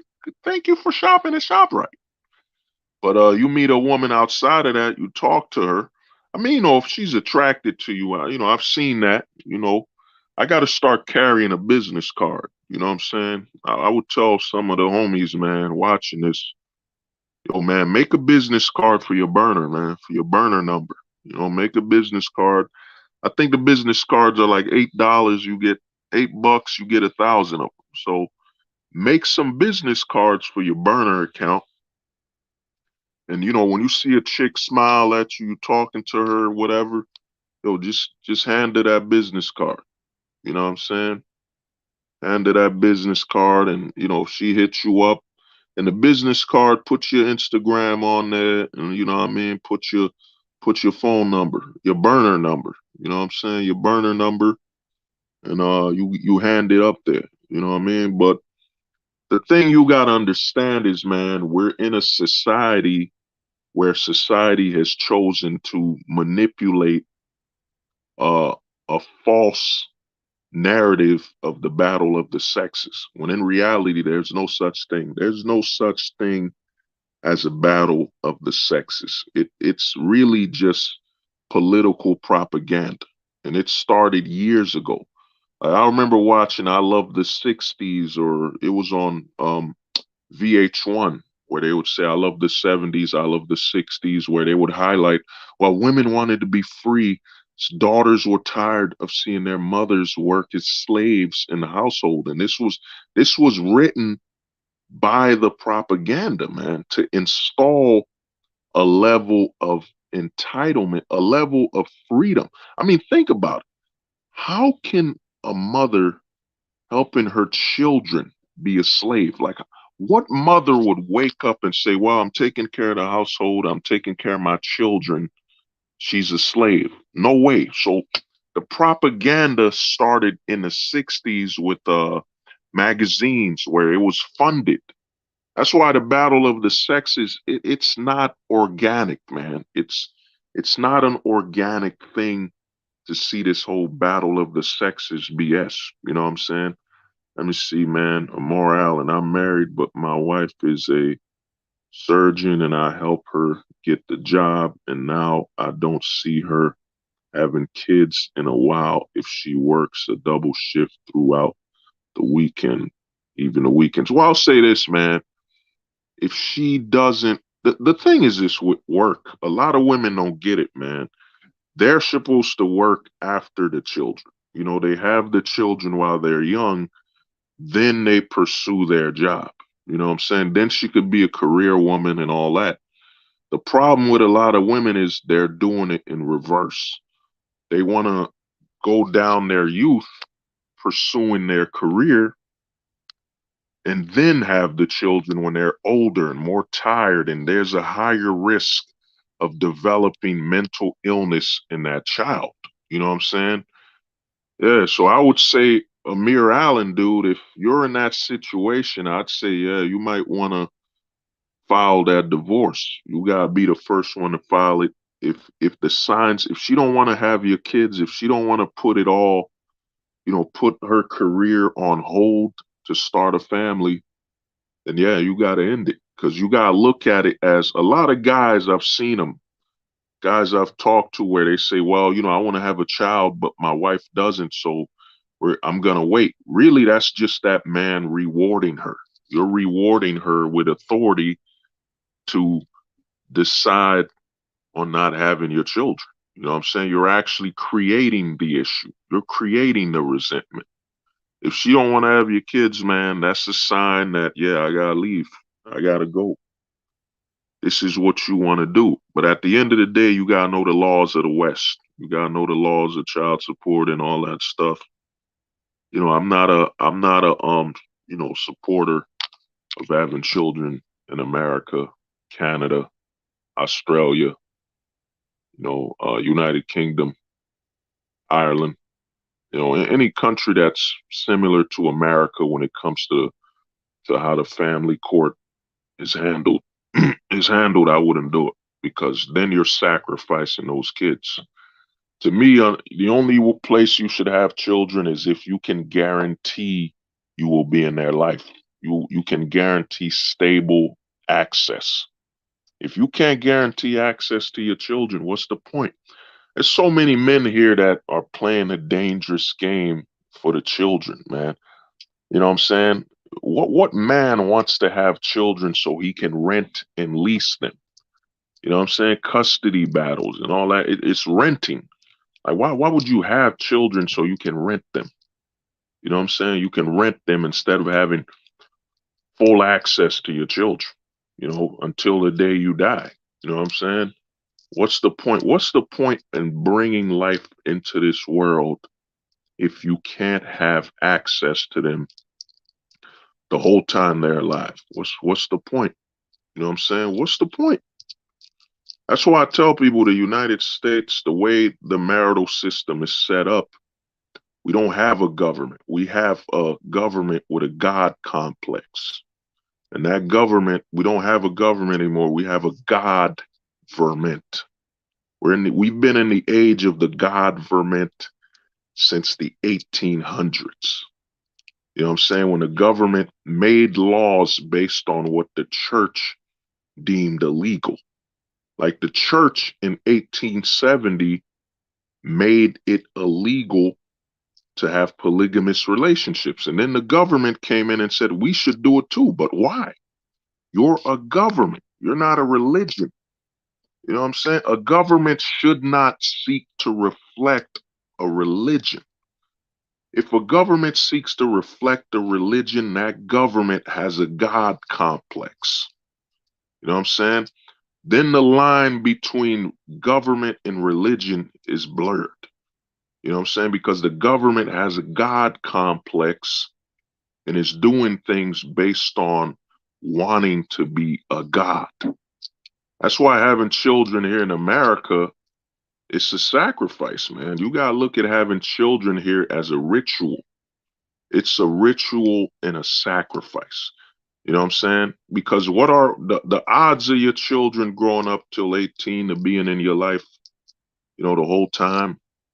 You know what I mean? You having access with them completely. Because I hear a lot of men bitching, man.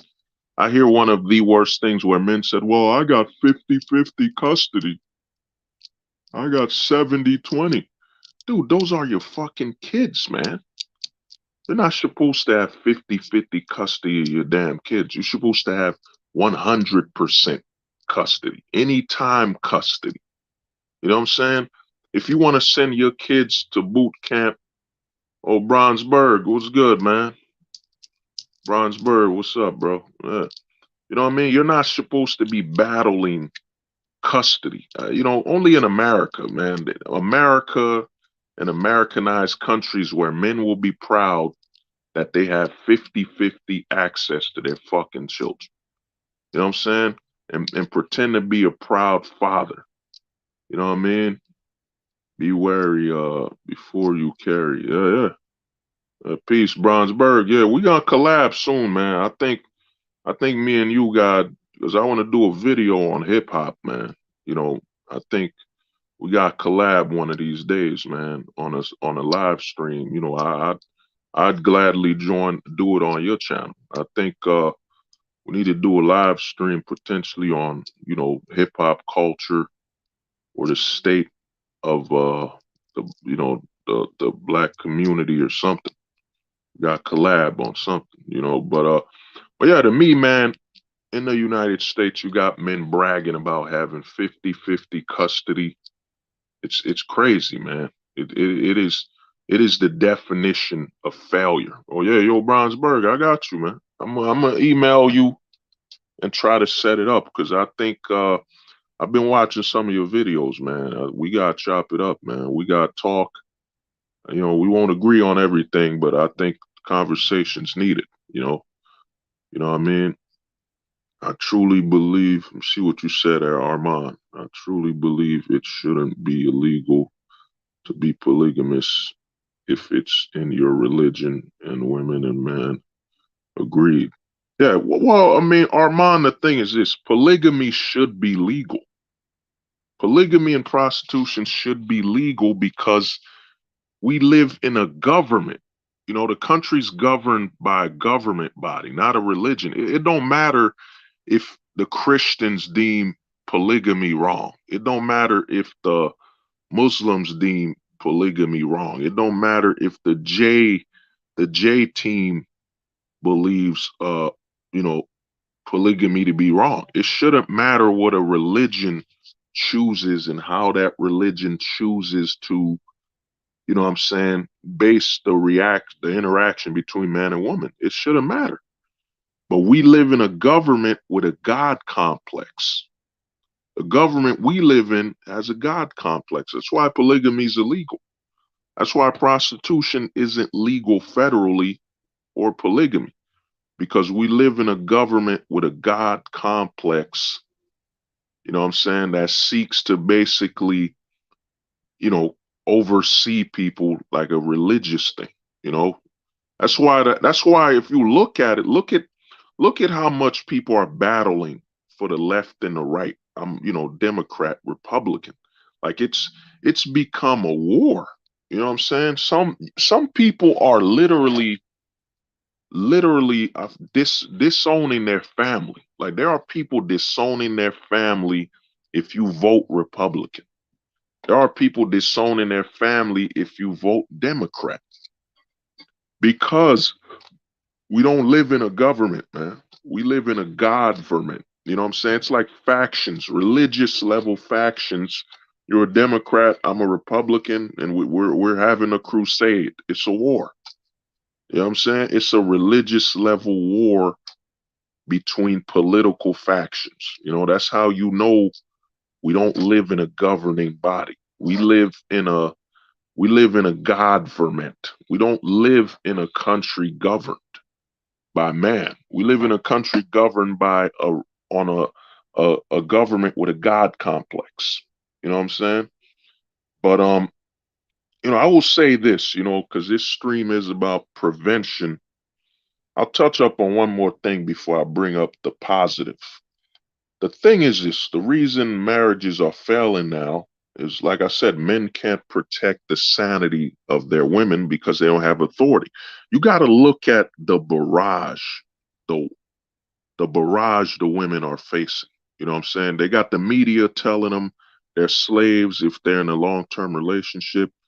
You know what I'm saying? They got the TV, you know, what was that? Single housewives. You know what I'm saying? Let me see, Armand. What country would you say is the last free and sane place in the world today? Time with more women and men. Well, I'd say, I mean, you want to look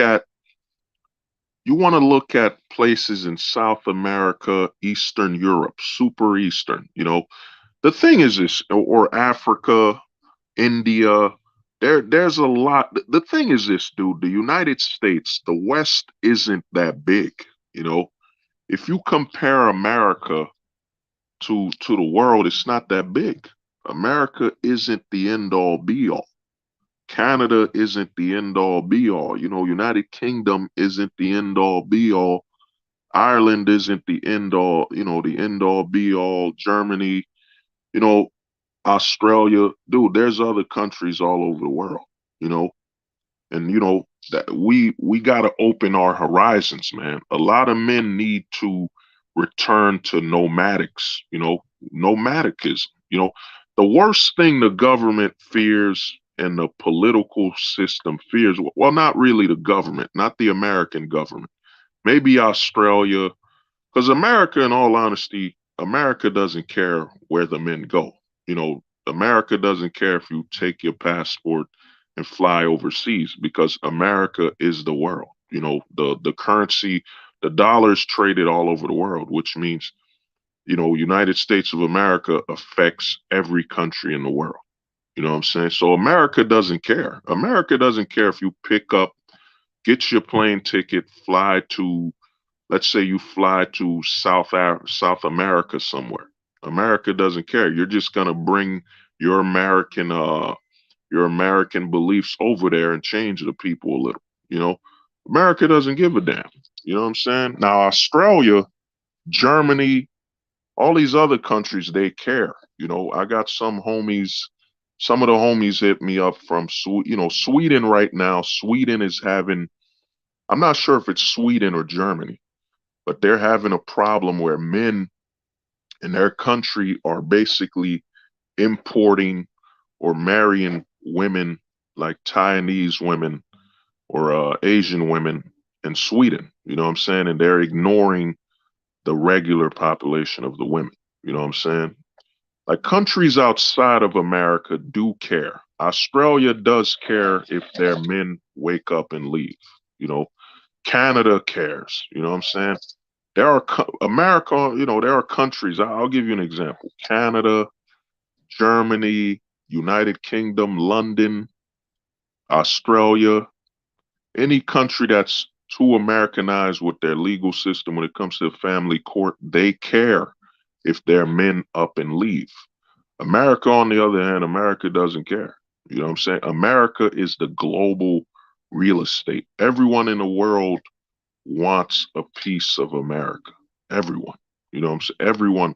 You know what I'm saying? If the dollar's the global currency, from a strategical standpoint, you want to be where the dollar is printed. So you can actually make investments back home easier. Like if you live in New York and you literally see how Wall Street operates in person, you literally see what's going on in New York, you can make better investments than just investing in Wall Street from another country overseas. So, a lot of guys need to understand that, man. America doesn't care if guys pick up get a ticket and fly overseas. America doesn't give a damn. But let me finish something. The problem is this: men can't protect the psychological state of their women because they don't have any authority. As soon as a man marries a woman, he basically surrenders his authority to her emotion and his hope that she will stay faithful and loyal to their relationship. While at the same time, this woman is being barraged, attacked constantly, constantly by advertisement telling her to leave her man. Because here's the thing a lot of guys don't want to accept is that divorce is a good thing for consumerism, for the consumeristic companies. When a woman gets married and stops spending her money like a single woman, it hurts these companies. It hurts these companies that are selling, purses, bags. The worst thing these companies hate is a married woman. You know what I'm saying? They hate a married woman because she stopped spending her money like she used to when she was single. She's not getting the latest purse. She's not getting the latest dress because she wants to be a mother now. That's not good for them. That's not good business. They'd rather have her keep buying the latest fashions until she's 40, 50 years old. They'd rather have her doing that. You know what I'm saying? The consumeristic system we're in. They'd rather have her burn money, you know? Let me see what more. A lot of Eastern European fertility rates have plummeted due to social expectations and destruction, societal norms. Africa and India is doing good as far as women being submissive. Yeah. No, Eastern Europe, dude. I got shout out to the homie Neo Wolf. You know what I mean?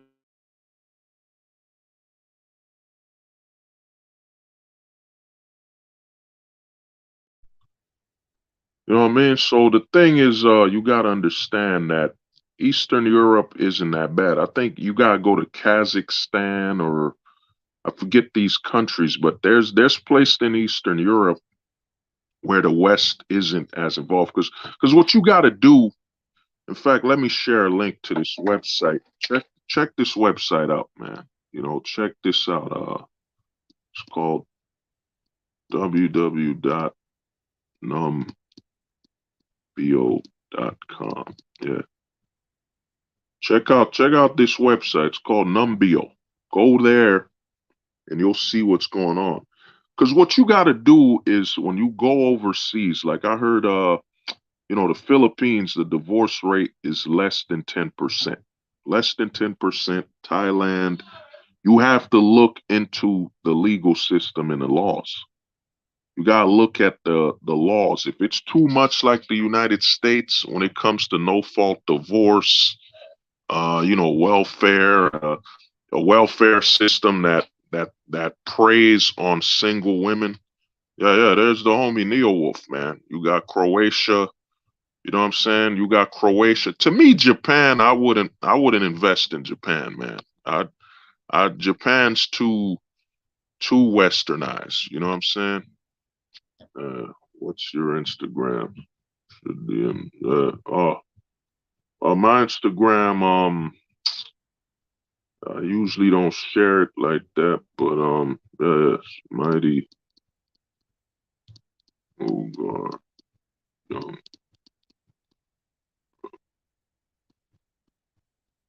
Yeah.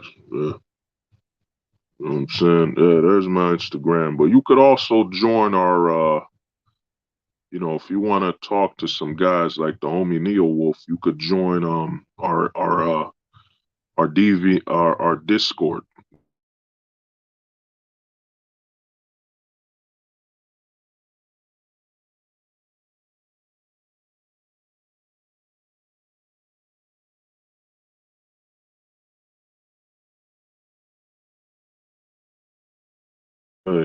You could join our Discord. Give me a minute. Yeah, the homie Neo Wolf is always on there. Cause we talk a lot on Discord, man.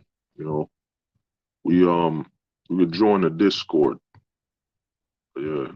We talk on there and the homie Neo Wolf. Because Japan's done, man. Japan's problem is it's a culture thing and some legal issues. And Japan's inflation is insane. The pricing, the money you'll be spending, Japan is crazy. You know what I'm saying? Does Discord be working though? I'm considering. Yeah, Bronzeberg, yeah. I mean, if you join our Discord, man, you're free to share your videos and all that stuff. So, and then you talk, and then when you're ready, you could create your own. Because, unlike I've talked to a lot of guys where they make their own Discord, they get all competitive. And I'm like, dude, we're men, bro. We're our time. The thing is, our time on these websites is we're on borrowed time. On YouTube, I know I'm on borrowed time. I know I haven't said the right thing yet. And also I know YouTube is keeping me on also due to some racial stuff. The race card is kind of helping me on YouTube. You know what I'm saying? The race card is kind of helping me. YouTube's like, oh, we don't want to kick the black guy out because he might scream racism or whatever. And it's not a good look for us. So, YouTube is shadow banned me. I'm shadow banned to hell. Like I search my own videos and I can't find it. It is what it is, but to get to the good thing, the good news is this, man. What's happening in America, what's happening in America, and I think by 2023, a lot is about to change in 2023, man. This whole country is about to change. I'm not on TikTok, but there's a big movement going on TikTok called the Passport Bros. They've taken over TikTok. That means a lot of young men are watching their content. You know, and they'll come to YouTube because the videos, the video length isn't that long. I heard TikTok might be increasing its video length to potentially 10 minutes. You know what I'm saying? Oh yeah, yeah, yeah. Armand, we'll chop it up, bro. We'll talk. It's always good to talk, man. It's always good to network. But yeah, but 2023, a lot is changing because what's gonna happen is I think we're gonna have a surge like the deletion of Tommy. What happened to Kanye West? Kanye West is paying child support. You know what I'm saying? Kanye West has to pay child support to Kim Kardashian, who's worth over almost $2 billion. And this is the same Kim Kardashian that said she wants to fight for, legal equality and help men out. She's worth $2 billion, and she's still taking child support. You know what I'm saying? The West is done, man. It's over. A lot of people think that Kanye West divorce was gonna harm Kanye. No, the thing is, this marriage in America has been taking a hit, and I mean, it's on a nuclear level. It's a nuclear level of hits. The hits, the constant promotion to not get married is insane. Kanye West is paying $200,000 a month to his wife that's a billionaire. That is crazy. But this is the West, man. So what's gonna happen, and I think it's gonna deteriorate. I think the rate of men getting the last necktie is gonna decrease. A lot of men will decrease deleting themselves also, because what's happening now is a lot of men. One positive thing about hookup culture is that hookup culture does not breed long-term relationship investments. You got to look at fast food. Let's say you go to the fast food restaurant, every day. You know, if you notice you eat fast food, you don't really just go to the same restaurant. If you eat a lot of fast food, you're eating Burger King, you're eating all these different fast food restaurants. And what hookup culture has done is it's actually making men desensitized to long-term relationships. It's making men desensitized. You know what I'm saying? And you gotta understand the way we men think. If you slept with a woman the first night, you slept with her the first night, you in the back of your head automatically you're thinking, yeah, she did this to every other guy. So you gotta look up hookup culture. What hookup culture is doing is it's putting men in a cycle of non-commitment, a cycle of non-commitment, and it's actually breeding out commitment from men. You know what I'm saying? It's actually a lot of the women participating in hookup culture, you know what I'm saying? They've been taught that it's freedom, it's liberty. Because a lot of women don't get the way propaganda is set up. You know, when your liberty is tied to your sexuality, it's a scam. You know what I'm saying? It's a scam. It's a lie. A lot of women participate in hookup culture that, if they get older, or even if they don't get older, let's say a woman becomes 25, she gets off the carousel quicker, or she never did get on. She's 25 now. Let's say she's 22. She's only been with her boyfriend from high school, and they separated, whatever. She's never slept with a lot of guys. A lot of men now have been so desensitized to commitment, they can't commit anymore. You know what I'm saying? That's why I tell guys we're heading towards we're heading towards the Casper. The Casper pill is coming. A lot of men are becoming ghosts. A lot of men are being detached from women and commitment, because this is what hookup culture does. It desensitizes men to long-term relationships and long-term investment. You know what I'm saying? Every time a man gets on Tinder, every time he gets on Tinder, let's say this guy's averaging, he's sleeping with about 8 to potentially, let's say he's sleeping with 2 to 3 women from Tinder a week, or 2 to 3 a week, whatever you want to call it. He's getting desensitized. You know what I'm saying? So a lot of men are becoming completely desensitized to long-term relationships. Because, dude, how can you commit? How can you commit after you've been on a dating app, or you've been sleeping with women left and right? Commitment is dying. You know what I'm saying? And what happens to women, and the women and the men, they don't get it. The women don't get the scam. We men get older, we don't get that baby rabies crap. We don't. You know what I'm saying? You don't get the baby rabies. You could be like 40 years old. A man is like, damn, oh shit, I ain't have no kids yet. You know what I'm saying? Oh, let me see. Yeah, all the dating apps are 100% scam. Oh, why were them described? Oh, nah, Steve G, man. To me, what happened on that stream, you know, there was some things that happened. To me, I got nothing but respect, and I got nothing but respect for Scribe and MD. What happened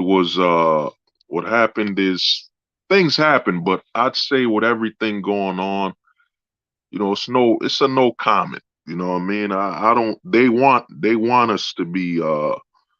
They want me, because what they want. What happened there is you got Woody. Woody came on that stream with orders. He came on there with orders to create dysfunction. You know what I'm saying?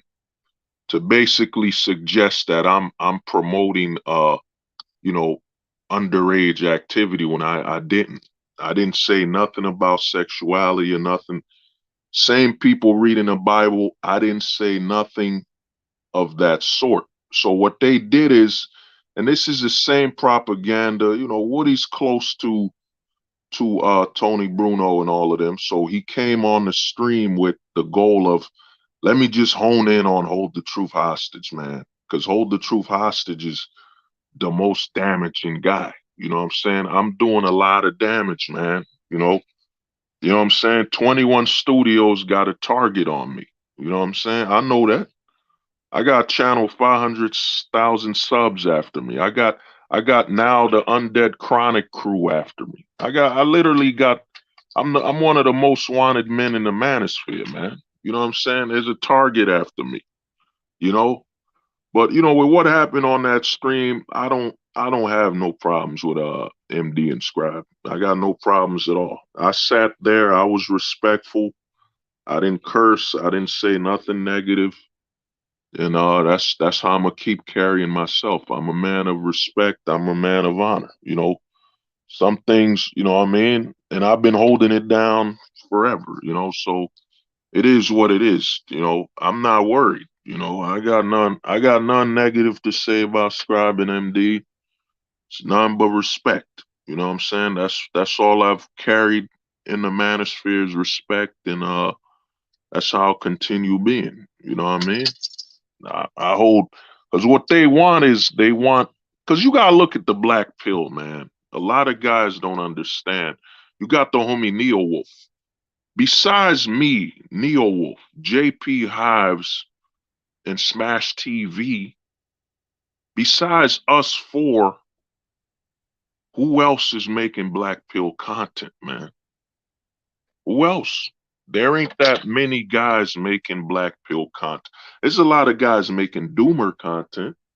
A lot of dudes making doomer content. You know what I'm saying? So, or the Caduceus thing, man, Caduceus, man, he doxed the woman.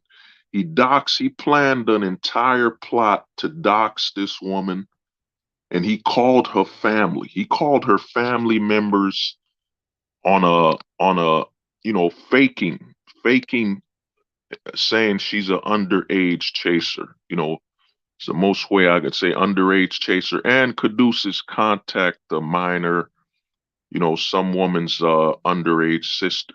You know, so to me, and you got Tony Bruno and Woody and them defending that. You know, they try to placate that I'm the bad guy when the guy they hang around with is now doxing a woman and talking to her underage niece or whatever. And they planned a whole attack on her. You know what I'm saying? They were even trying to create a show based on my term simp hunter. The thing is, these guys got nothing to offer the manosphere. Nothing. So their goal is, yo, man, if we can create some type of friction between Hold the Truth Hostage and Smash TV, we'll win. Because, you know, when MD got sick, I was the one doing mad videos, a lot of streams. I've done so many streams, I don't remember a lot of things. You know what I'm saying? You know, you do 7, 8 hour streams, 12 hours, you're talking to people. You know what I'm saying? If you're gonna remember everything, every stream you did, that's gonna be crazy. You know, so what they tried to do is create some friction. And the thing is, I've predicted this. I've been telling guys for over a year. You could look up a video I made called Black Pill Hunting, where I literally said, dude, they're hunting us, man. We're the prey because the red pill is oversaturated. The red pill is oversaturated with content creators. The only fresh hunting ground is the black pill. You know what I'm saying? The black pill community is the only fresh hunting ground. You know what I'm saying? You go to the red pill sector, they're going to look at your sub count. They're going to be like, oh, yeah, oh, you're a dating coach? I'm a dating coach. You know what I'm saying? It's a competition in the red pill. So a lot of these guys are crossing over and they're becoming gray pillars. So they get enough of our knowledge, enough of the black pill knowledge to talk and sound like black pillars, but they want to push you towards the purple pill dream, getting married, domestic. I mean, look at this, man. I mean, look at this shit right here, man. Where is it? Yeah, look at this. This is Troy Piss Francis, who's part of the Closet Spear. This is the same the Closet Space. This is the same guy that said this. Check this out. Probably have banged a few lady boys, whether I knew it or not. I'm pretty sure I banged a lady boy. I mean, I didn't realise until the next day. Every hole's a goal. Every hole's a goal. You know what I mean? You got the every hole's a goal. They're putting up classes to teach you how to date. They're telling guys come to Brazil or wherever so they can teach you how to date. Teach you how to date, man. So the gray pillars are here, man. The gray pillars, because to me, you can't say there's a red pill, there's a blue pill, there's a purple pill, and you're saying there's no gray pill. The gray pill is real, man. We've had Caduceus is a gray pillar. You got Tony Bruno's a gray pillar. They get enough black pill information. They get our talking points and they can't go back. A red pillar will not be talking about looks theory. A red pillar won't be talking about your looks. Red pillars tell you, get in the gym, bro. Get in shape. Then you'll get the women, man. The red pillars don't talk about your appearance. You know what I'm saying? Who talks about your appearance and how you look, how it can affect you in the dating market? It's black pillars. So, and I made a video way back about the PUAs and the gray pill PUAs. A lot of PUAs are adapting. So they're becoming gray pill PUAs. So what they do is they tell you, yeah, man, come to Colombia, bro. Come to Mexico. We'll teach you how to date women overseas so you could get better domestically. You know what I'm saying? The gray pill PUA is different than a red pill. The red pill PUA will just tell you, yo, go to the gym, bro. I could teach you how to date, anywhere in America. The red pillar won't touch overseas. You know what I'm saying? So there's a whole new market. They're hunting the black pill space because they know a lot of guys in the black pill, they might be cells or doomers. So they have no experience buying or purchasing product from PUAs. They're fresh. You know what I'm saying? And they're hunting in the black pill. I've been telling guys this for over a year now. That's why all these moves, and I knew, I mean, Woody to me was a cool dude. I thought it was cool, but I saw when Woody switched spots months ago. I saw when it happened. I mean, Woody tried to take down MD's channel. And I contacted MD and I told him Woody tried to get them to do a collaboration on MD's channel with a family. So a husband, a daughter, and daughter might have been underage. He tried to get them to jump on Smash TV. And I told MD on an email that, yeah, man, I kept telling him, why don't you ask MD to go to their channel? Why do you want them on MD's channel? Because, man, if MD brought them on his channel, they could strike the channel. You know what I'm saying? They could strike the channel and attack you. You know what I mean? So to me, what Woody did when he spent the whole hour, these are the same people supporting Lux Maximus, who's a underage chaser. You know what I'm saying? He's describing underage. There's videos of Lux Maximus just salivating, thirsting, and drooling over an underage girl, man. You know what I'm saying? I've never been I don't watch Lux Maximus. So what they're trying to do, and to me, it doesn't hurt me, man. What happened on the stream last night, it doesn't do nothing to me. You know what I'm saying? Because I was on there respectfully And to me, some, people said what they said. They don't do nothing to me. You know what I'm saying? I don't hold no ill will to anybody. I got no personal issues with nobody. You know what I'm saying? People said how they feel, and people know me. I'm not a man of feelings. I'm about logic. So if you talk about your feelings, that ain't, you then that don't compute to me. You know what I'm saying? People accusing me, and the funny thing about the whole Tony Bruno situation and them now calling me a dating coach and all that BS. What I did is, man, I've been telling people you can request videos from me. I've said this over 4 months ago. Some people contacted me and said, yo, I want to support you, man. I want to send you some stuff. I don't know, PayPal or whatever. I said, dude, if you want to do that, cool. I'm not asking for it. So what I did is, if you want to talk privately, a private conversation, the way Fiverr works is anything you're doing with a video conversation or something, you got to set it up on the coaching category. And if people read what I wrote, I did not say anything about coaching. I just said, if you want to have a private conversation on your time, you know what I'm saying? Your time. I got a job. I got a life. If you want to have a private conversation, yeah, man, you're going to have to pay me for that hour, bro. That hour I got to talk to you for like an hour. Usually we talk freely on Discord anyway, when we get the time. But if you tell me, dude, I need you to stop everything you're doing to talk to me, then bro, you're going to have to pay me for my time. You know what I'm saying? Like anybody, some of the homies here, and some people call it, they're going to try to, because what's happening in the manosphere now is that the grifters are basically saying anybody who sells anything is grifting. So they can basically dilute the word grift. So you got Tony Bruno coming after, well, he sells a cat scooper that he invented for $80. Yeah, that's printed through a third party website where they charge you based on the material. You know what I'm saying? Based on the material you're printing. A lot. So you have Woody on that stream saying, well, since Hold the Truth Hostage has a way for you to donate to him on Fiverr, because what I was trying to do was bypass YouTube. And I sent this out to a lot of people by email.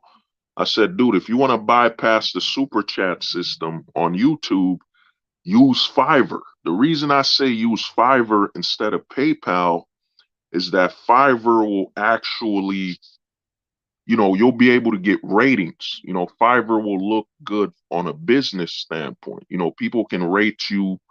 People can tell you if you did good. So if you do lose your YouTube channel, you know what I'm saying, maybe people can still contact you on Fiverr. And the thing is, they call it grifting. So what they're doing is the grifters are doing this. I got some homies here. Some of my homies, some people on here are independent contractors.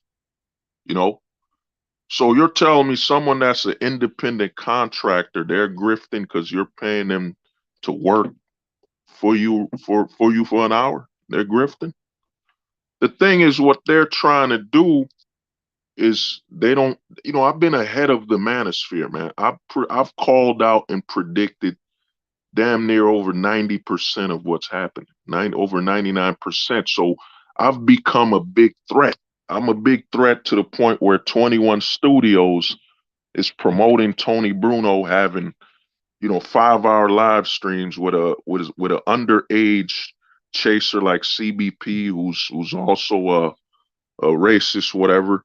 And to me, I'm gonna make something clear, because last night, what happened is, when I was on the stream, Blonsberg, no, well, you can't put videos on Fiverr. What you can do on Fiverr is basically you can set it up for people to super chat you there, and you could set it up for people to, if you're doing a private conversation with people, you know what I'm saying? the reason I offered a private conversation is that I talk to some people, man. Some people want to keep shit private. And it's a way to protect me at the same time. That's why I said, dude, we could talk for an hour privately on StreamYard. That way you have a recording of our conversation. And you know, I have a recording. That way it's, you know, it protects us both, you know, because you never know. People flip, man. People change all the time. You might talk to somebody, then out of nowhere they get mad at you for some reason, and they falsely accuse you of something, but now you got a video between a conversation between you two.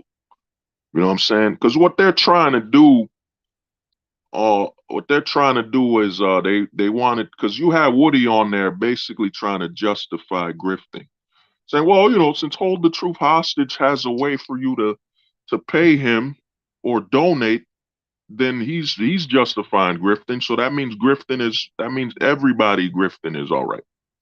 Because, you know, they sent Woody there as a, you know what I'm saying? Because a lot of guys pretend they're fence sitting. You can't fence sit when somebody's slandering other people, man. To me, there's no such thing as neutral when somebody's threatening another person's life. You know what I'm saying? Livelihood. To me, when it comes to Tony Bruno, you know, Tony Bruno's now has been caught with this Caduceus thing where he tried to help Caduceus dox this woman, and Caduceus doxed her. He contacted her co-workers and all that, and Tony Bruno's involved with that. What Tony doesn't get is what's coming is eventually 21 Studios is gonna have to cut ties with Tony Bruno. You know, he's 60 years old and he's lost his mind. You know what I'm saying? I think there might be early signs of Tony having dementia.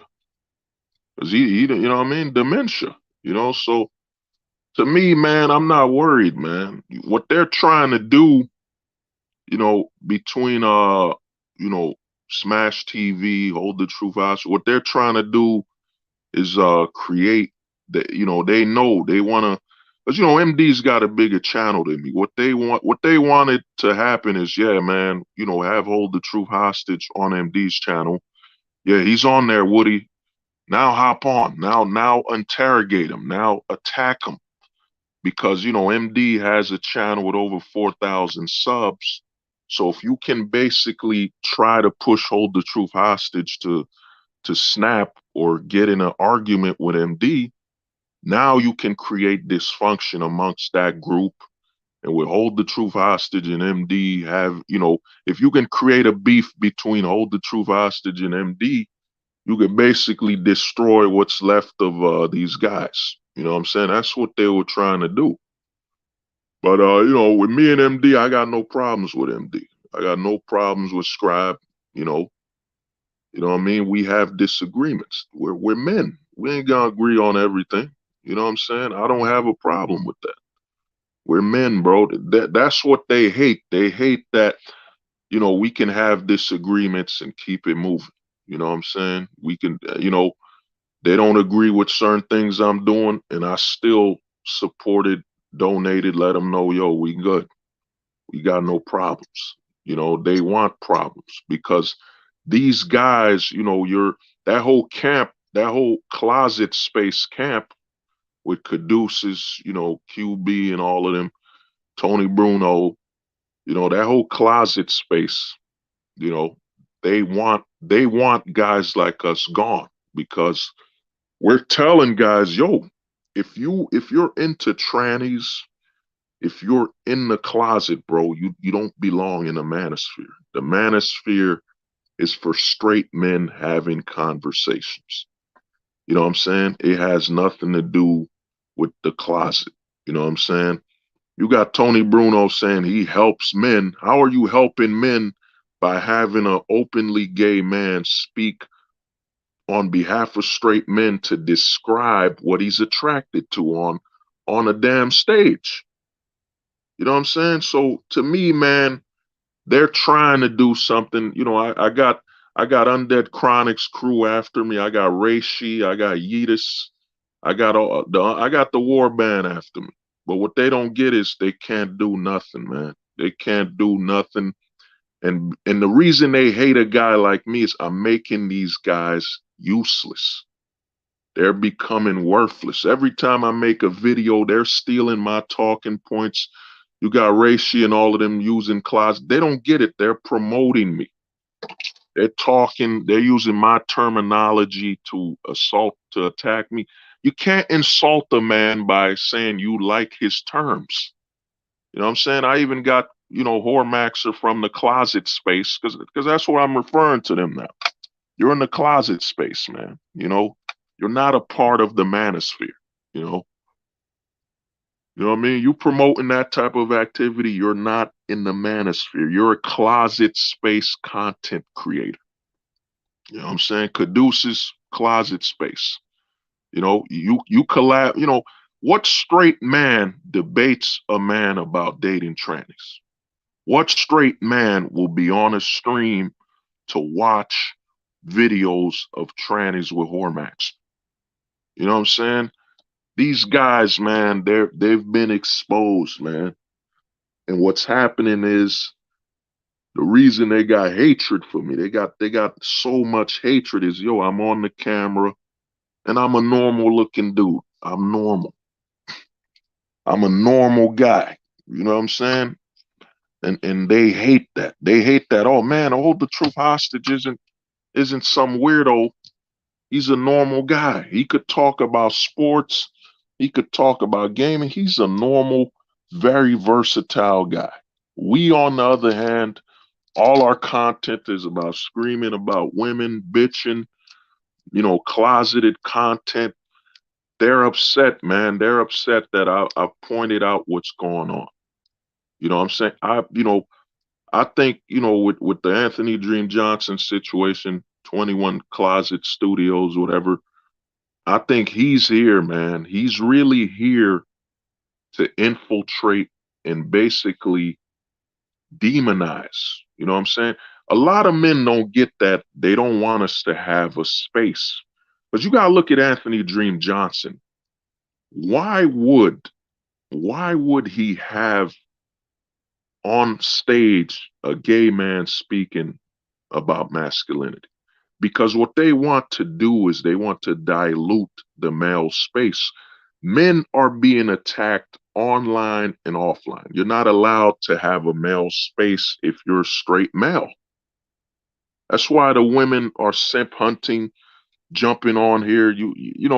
There's a video. I'm gonna share that video. There's a video where you got, and I'll share it. You know what I'm saying? You got Black V Silver saying, yeah, we need, women are needed for content in the manosphere. You know what I'm saying? Brownsburg, between him and that Hormaxer dude. Yeah, Hormaxer, man, that guy's in a closet. That guy, man, that's a full-blown closet space creator, man. He's making content about sleeping with trannies and all that. That guy's gone, man. He flashed a dildo on a stream. He's done, man. He's mentally ill, and to me, I'd stay away from that guy. You had lasagna, Brownsburg lasagna, who you cooked, roasted. He went on that side. He's in the closet, So the thing I've done is I've told guys, man, if they're in the closet, man, they're closet space content creators. We don't deal with them. They don't belong here. You know what I'm saying? They don't belong here. Yeah, what's good, Dewada? What's up, man? They don't belong here. And they got nothing to tell us. Because what's happening in the manosphere is that, we're not allowed. We're not supposed to have a space as straight men. I mean, you look at what's going on in the media. You look at what's going on in the gyms in America. You look at everything that's going on. They've demonized straight men having a space to themselves. And then you look at the manosphere and you're like, so, you got Anthony Dream Johnson saying he's fighting feminism. He's fighting feminism and all that, but he introduces a gay male into the manosphere to talk to men. That's a feminist tactic. Everything that's being advertised right now with feminism is oh yeah, John D was good, man. Yeah. Oh, Ormax, he's gone. So everything, if you look at Anthony Dream Johnson, everyone associated with him could not allow a straight male space to exist. Donovan Sharp had his expo, the CME, and he has a man on there that takes photos of his ass, takes photos of his butthole for people on OnlyFans. And he's coming from the Anthony Dream Johnson camp. You know, he learned everything he learned from Anthony Dream Johnson. So you have 21 closets, you know, not allowing this male space to exist. You know, sounds like the closet. Yeah, sounds like the closet. Yeah. Oh yeah, dude. Hey, the closet is real, man. And to me, they're hating. They're now what they're trying to do now is they're trying to turn the term I'm saying closet as a joke because it's hurting them. They know the word closet bypasses YouTube's algorithm.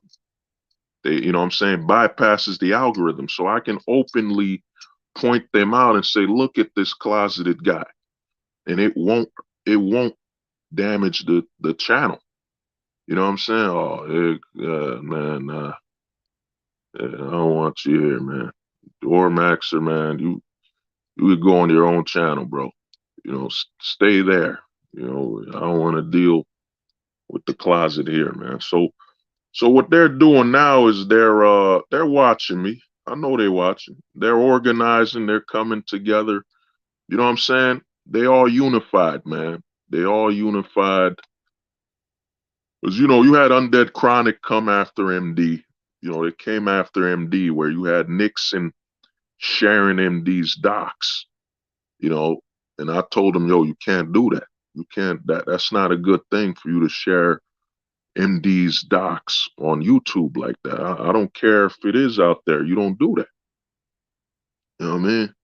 Real truth. Do you follow Base Pluto? Nah, I talked to Base Pluto a while back. The problem with Base Pluto is, man, he's not doing black pill content. That's a lot of doomer content, man.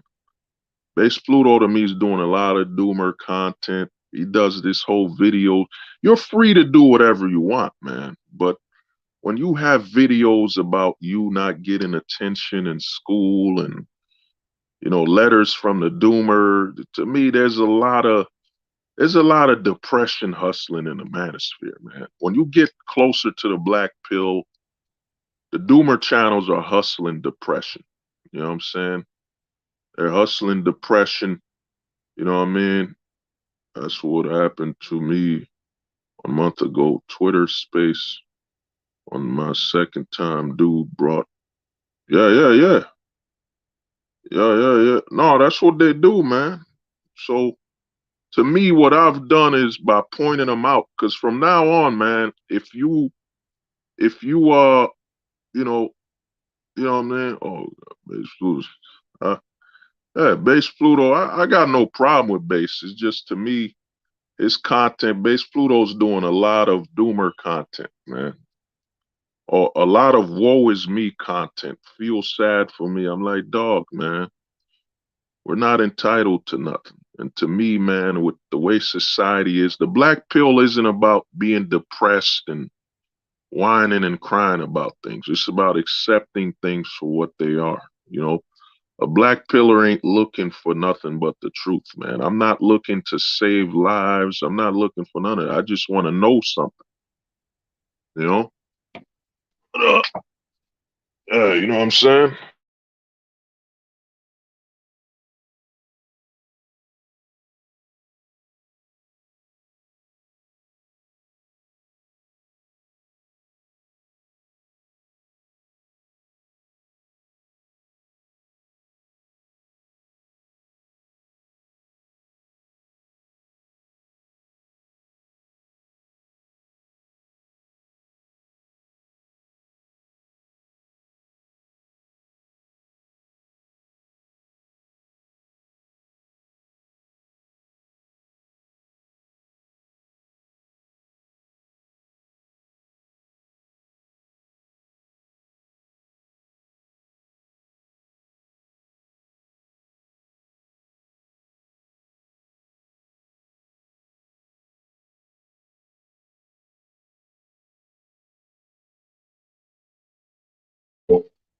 You know what I mean? So,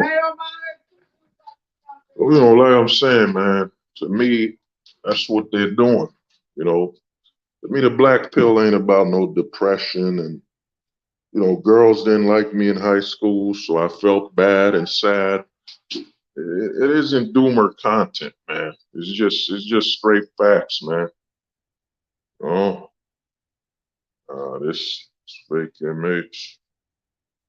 Oh, nah, dude. MH, I got no problem with Scribe and MD, man.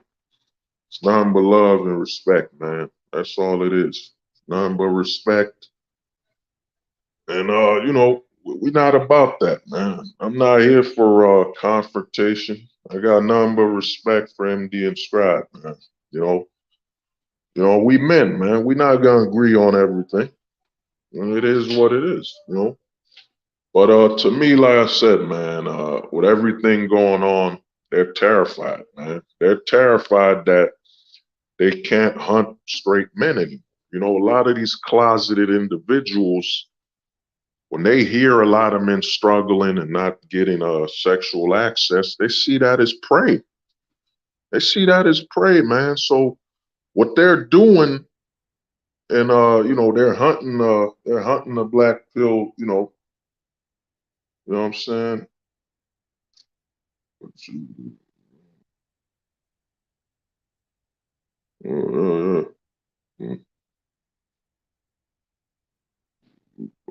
Oh, no. Jasmine, nah, I ain't going after nobody, man. I'm not here for none of that. My thing is I'm just labeling people so people can know what's going on. You know what I'm saying? Because to me, if we allow all these closeted individuals in here to dilute it, the manosphere is basically gonna become. Let me play it. Let me play this video quick. This is what the manosphere will become. We have banged a few lady boys, whether I knew it or not. I'm pretty sure I banged a lady boy. I mean, I didn't realise until the next day. You know what I'm saying? This is what's gonna happen, man. If you continuously allow these guys in here, you know, you know what I'm saying? So my thing is, man, we gotta separate ourselves, man. To me, it's the closet space versus the manosphere. One thing we can all agree on, whether you're MGTOW, red pill, purple pilled, black pilled, one thing we can all agree on is that, dude, the manosphere is for straight men. If you're not a straight male, you don't belong in the manosphere. You know what I'm saying? The manosphere is for men trying to navigate the society. You know what I'm saying? Navigate the society when it comes to dealing with the opposite sex in the system. So to me, man, that's what the manosphere is, and that's what they fear. They fear that, oh man, dude, if Hold the Truth hostage gets things moving to where guys won't accept this closeted activity anymore, they won't have anywhere to hunt.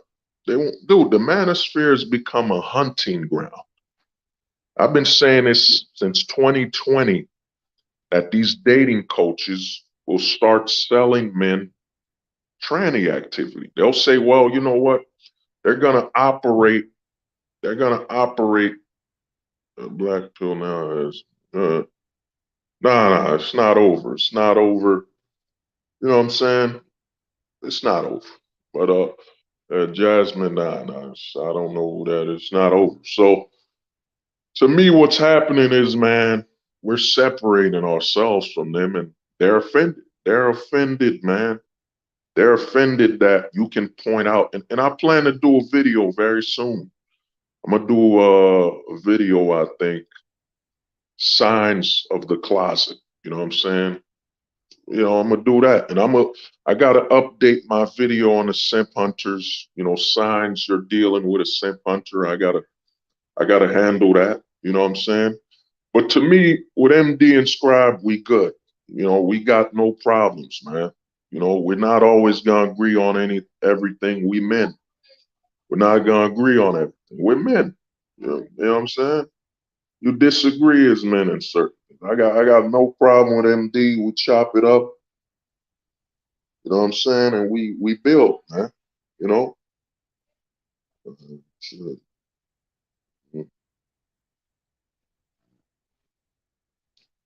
So we good, man. To me, they want that dysfunction, man. They want that. I've been doing this, all I've done is, promoting the homies, So to me, I'm not worried about them, man. We good, man. We good. And we gonna keep building, man. Because to me, the manosphere, 2023, everything's changing in the manosphere. And the reason, I'm gonna point out something. A lot of guys don't get what's going on. The reason all these closeted individual guys, all these simp hunters are coming after men like never before.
Oh, you know what I mean? So to me, man, it's you, man. To me, we gonna build, man. Yeah, it's wild. Yo, Bronzeberg, man, you new to this side of the manosphere, man. Things is crazy, man. Yeah. Things is crazy, man. You know what I mean? MD's channel's the Smash TV, man. Smash TV. It's on my feature channel. Good channel, man. He talk. He let a lot of guys talk. So to me, man, we building, man. I'm not, like I said, man. I'm not worried. 2023, a lot's happening. And like I was saying, the reason a lot of them are coming for the manosphere like never before is that, they're running out of space, man. They're running out of space because what's happening is with this passport bros thing is that give me 1 minute. I'll share with you the channel.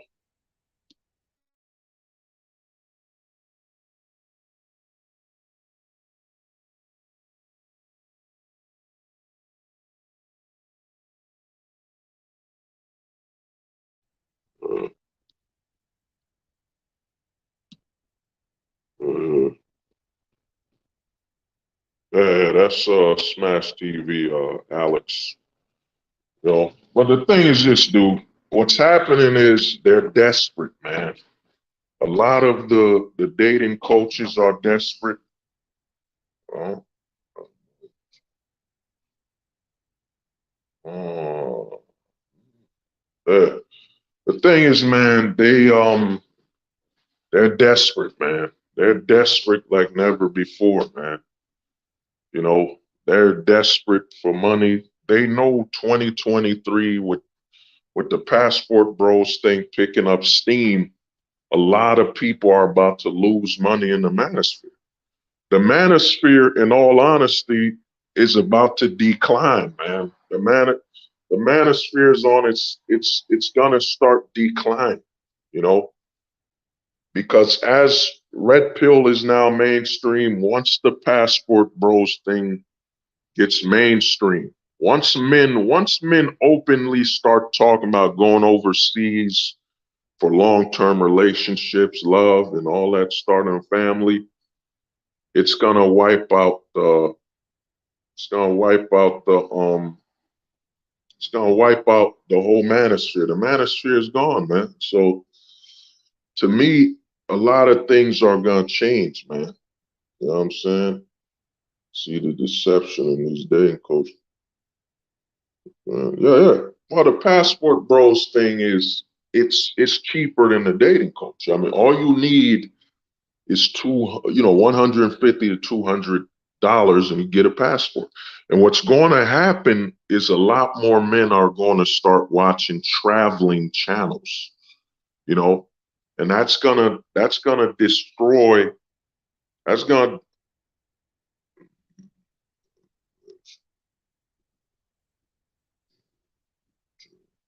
so a lot of the passport bros thing. Oh yeah, the female grifters. The female grifters are coming. But the passport is having a very dangerous effect. They're losing money, man. A lot of money's gonna be lost. The content that's gonna be picked up now is the traveling channels, the expat channels, the traveling channels. So a lot of these guys are losing money. The red pill, we buried it over a year ago. It's done. The red pill is now mainstream and it's not doing nothing. You know what I'm saying? It's not saved helping any men at all. You know, it's making them more desperate domestically. So what's happening is with these passport bros, the side effect they're having on the manosphere is that the passport is gonna lead to a mass exodus from the U.S. and a mass exodus from the manosphere. Because what's the point? What's the point in watching manosphere content when you could watch guys that are traveling the country, enjoying their life, and and they're not all millionaires, whatever. They're just enjoying their life, flying to other countries. So what's going to happen is, man, the manosphere, the clock is ticking, man.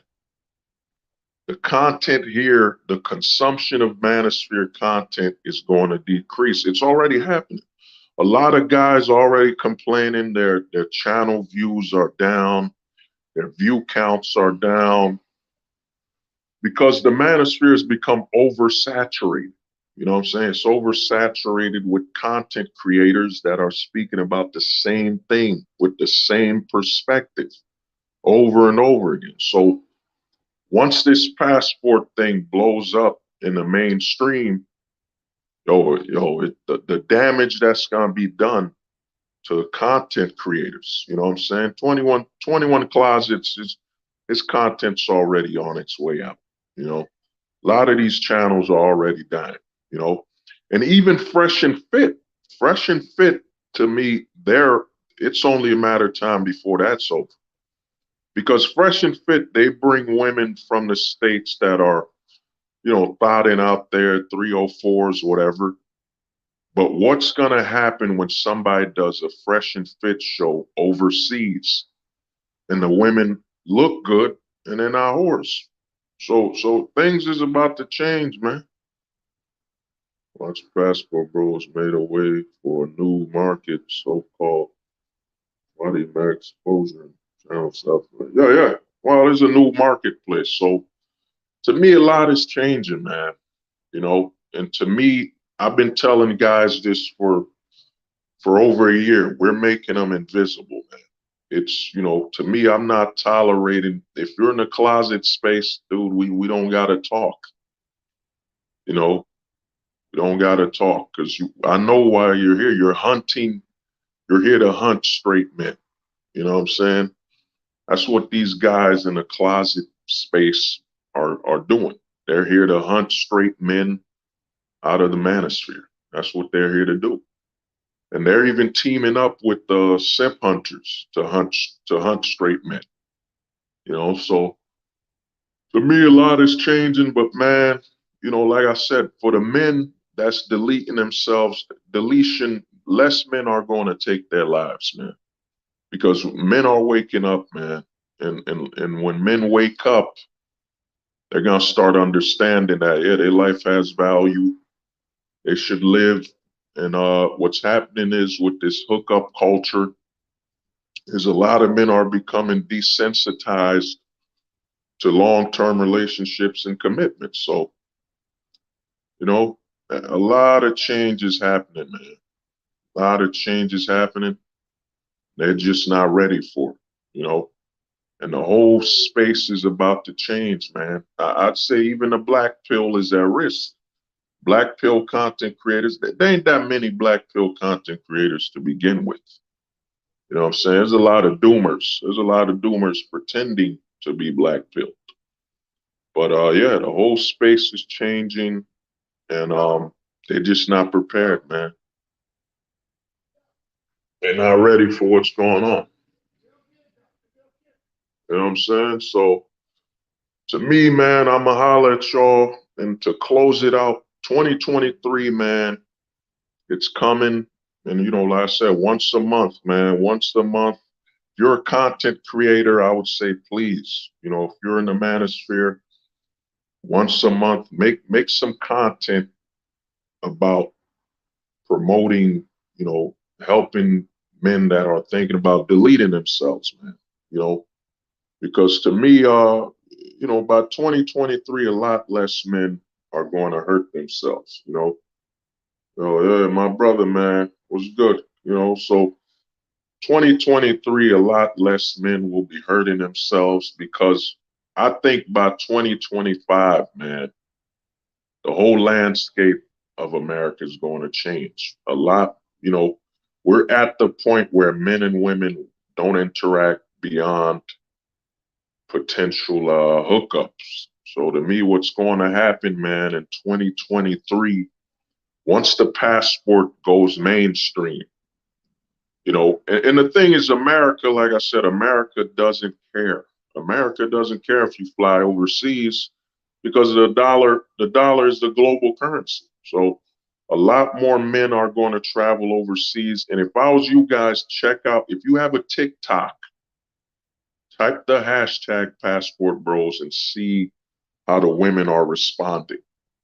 Because women overseas, because you know, I got a stream coming on it, but a lot is changing, man. And a lot of these guys coming after me, they know what's going on. You know, they know they want to shut a guy like me up because they know we're making them invisible. You know what I'm saying? We're here for solutions, and we're here for, you know, the black pill truth, man. We're not here to be bitching and doing some doomers. Oh, woe is me. Somebody help me, save me. I need love. We're not here for that BS, man. But like I said, man, if you feel like, you know, I'll say this, if you feel like hurting yourself, man, get in contact with the right people, you know, contact with the right people. Oh, man.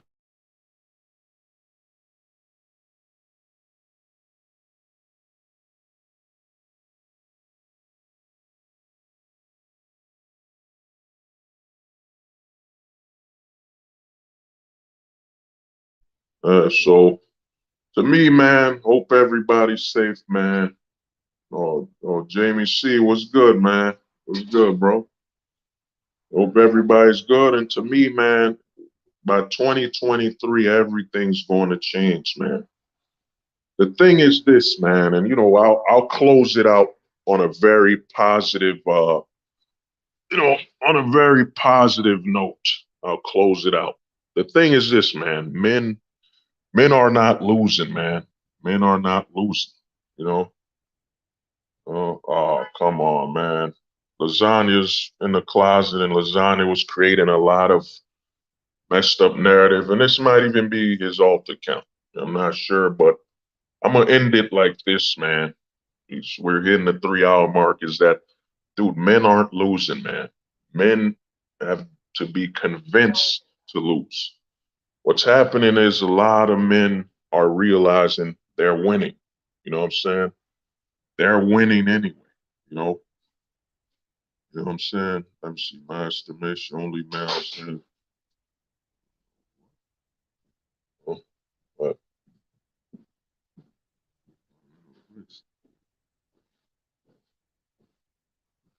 yeah. Oh yeah. Oh, lasagna, man. You in the closet, man.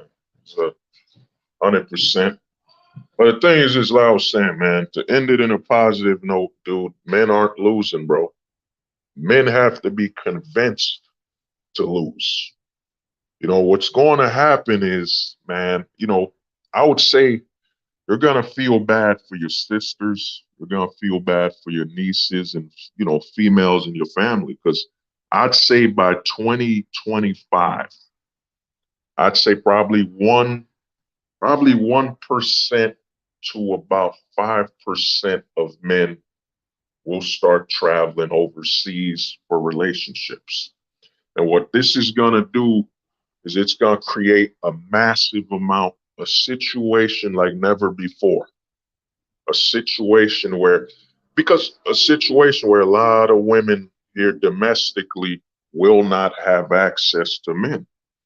Because the thing about the red pill and the black pill, here's the thing. Here's why this passport thing is far more damaging. And here's the thing about the passport bros thing. It's really a black pill action to just say, you know what, this location isn't good. I'm leaving. You know what I'm saying? I'm going overseas, whatever. But what's happening is you gotta understand is that, man, why the passport is so effective and it's gonna change the whole landscape in America when it comes to men and women is that the red pillar tells men how to behave and stay domestically. That means the women still have a chance to change that man. You know what I'm saying? They still got a chance to change and access that man. What the passport is doing, it's completely removing the men from the playing field. You know what I'm saying? That's why the red pill, that's why YouTube stop super shadow banning red pillers. That's why red pill channels are getting 50,000 views. You know what I'm saying? They're still getting high views because the red pill doesn't change anything. The men are still here. The problem isn't the women. The problem is the location and the laws. You know what I mean? So what happens is once men start traveling in mass,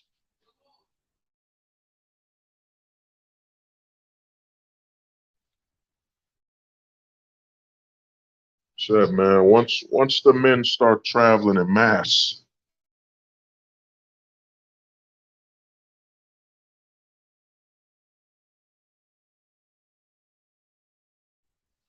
once the men start traveling in mass, you're gonna see, and it's already happening, man. Please, when you get the chance, man, type passport bros. You know, there's a woman in Philippines reacting. The women overseas are reacting and saying, "Hey, men, come here to marry us in our country." The passport removes the men from the playing field. The red pill still creates a situation for men to simp, man. Oh yeah, D man, what's good, bro? You know what I'm saying? It still creates a situation of simp. Because here's the thing: the red pill doesn't remove men from the country. You know what I'm saying? It just tells men you got to be more masculine and all that bullshit. You know, that doesn't change the law. So what's happening is, man, when this passport thing takes off, there's gonna be a rage like never before. That's why the women are coming into this space a lot. That's why Just Pearly me too'd her coach in school. You know what I'm saying? That's why a lot of the simp hunters and a lot of these guys from the closet space are coming because they know they got to get the men now before they all start leaving. You know what I'm saying? Because what's going to happen is what happens when a man at age 18 says, yeah, man, and you come ask him at 18, yo, where's your girlfriend? And he says, nah, man, my girlfriend's going to be, she's up in Brazil or Colombia. She's in Croatia. She's in the Balkans. She's overseas. It's going to become a normal talking point where guys are dating women overseas. And this is going to create a level of rage like never before. Because the women, in all honesty, they don't care about the red pill, man. The red pill don't mean nothing. You know what I mean? Kevin Samuels was just helping women focus on the targets. That's why I kept bringing high value target. You know what I'm saying? The red pill doesn't worry women because at the end of the day, the red pill tells men to stay here, which gives the women an opportunity to re-simplify them. You know what I'm saying? Re-simplify them anyway. But once that passport takes off, man, shit is going to change, man. 2023, everything changes, man. And a lot of people in the manosphere, they're not ready for it, especially the guys that make their money off of getting men mad and, you know, blaming women and have very closeted activity. They're upset because now these men, now the men they were counting on to stay in America and complain about not having women can't give them money anymore. You know what I'm saying? So shit has changed, man. 2023, man. Everything's going to change. I'll be having a stream on it soon. But you know, I want to thank everybody for coming. And you know, I want to thank everybody for coming. Let's you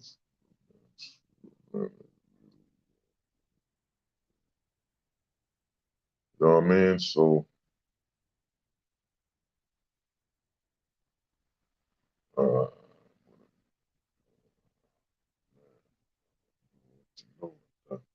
yeah, so to me, man, y'all have a good one, man. I want to thank everybody. I hope this helped a lot of men that's going through something, man. You know, don't delete, man. Don't delete yourself, man. You're not losing. You know, you're winning. You know what I'm saying? You're winning, man. You're not losing, man. A lot of men need to wake up and understand you're not losing. You're not a loser. You don't need to place the, you know, female validation above your own life, man. You know what I'm saying? We're now at the transition point. You know, America now has become make your money. It's the land of labor. It's the land of labor now. You make your money here. You don't make your family here. You know what I'm saying? That's what's happening. You make your money here. You don't make your family here. That's what's happening. That's legally what they're telling you. They don't want you to make your family here. I mean, because everything, this is why I call this stream it's pro, you know, pro male deletion, because the system is telling men to be traditional, to basically volunteer for their destruction on this false narrative that they're traditional men, when in reality, the men before you back in the 40s and 50s could protect their family. The man of today can only provide for his family. You can't even protect your daughter. You send your children to school. You know what I'm saying? The schools are trying to warp their minds now. You know what I'm saying? School isn't even about just learning anymore. It's about propaganda and agenda. You can't even send your kids to school no more. A man is realizing you can't protect nothing but yourself now. You know what I'm saying? And what that's creating is a lot of men are becoming detached. You know, this is why I keep telling guys, man, the age of the ghost is here, man. The age of the Casper pill, the ghost. A lot of men are becoming detached to women. Long-term relationships, they're being detached. And most importantly, they're being detached to their society, and what this is going to create, it's going to create a man that's a living ghost, a man that you can't even tell when he's here. This man doesn't have a hometown. This man doesn't have anything that keeps him in one place. You know what I'm saying? So a lot is changing, man, a lot, and the thing is, we're not losing. We're not losing. We're winning. 2023 is going to be a very bright year for a lot of men. You know what I'm saying? A lot of men gonna have a good life 2023, because what's happened is Conan 19, you know what I'm saying, or Vid 19, Conan 19 made a lot of men sit down for 2 years and realize they could die. A lot of men. One thing Conan 19, the Destroyer, did is it made a lot of men aware that they could die. You know what I'm saying? So a lot of men are saying, well, I could die. So why would I die here trying to find love and trying to find everything when the system is against me to start a family? So a lot of men have been pushed to the edge. You know what I'm saying? And Conan 19 has forced them to wake up. You know what I mean? When you see what it's done, So to me, man, I hope everyone's all right, and peace, respect, and until the next stream, this has been Hold the Truth Hostage, where if the truth was so important, we wouldn't negotiate with lies. We would hold the truth hostage.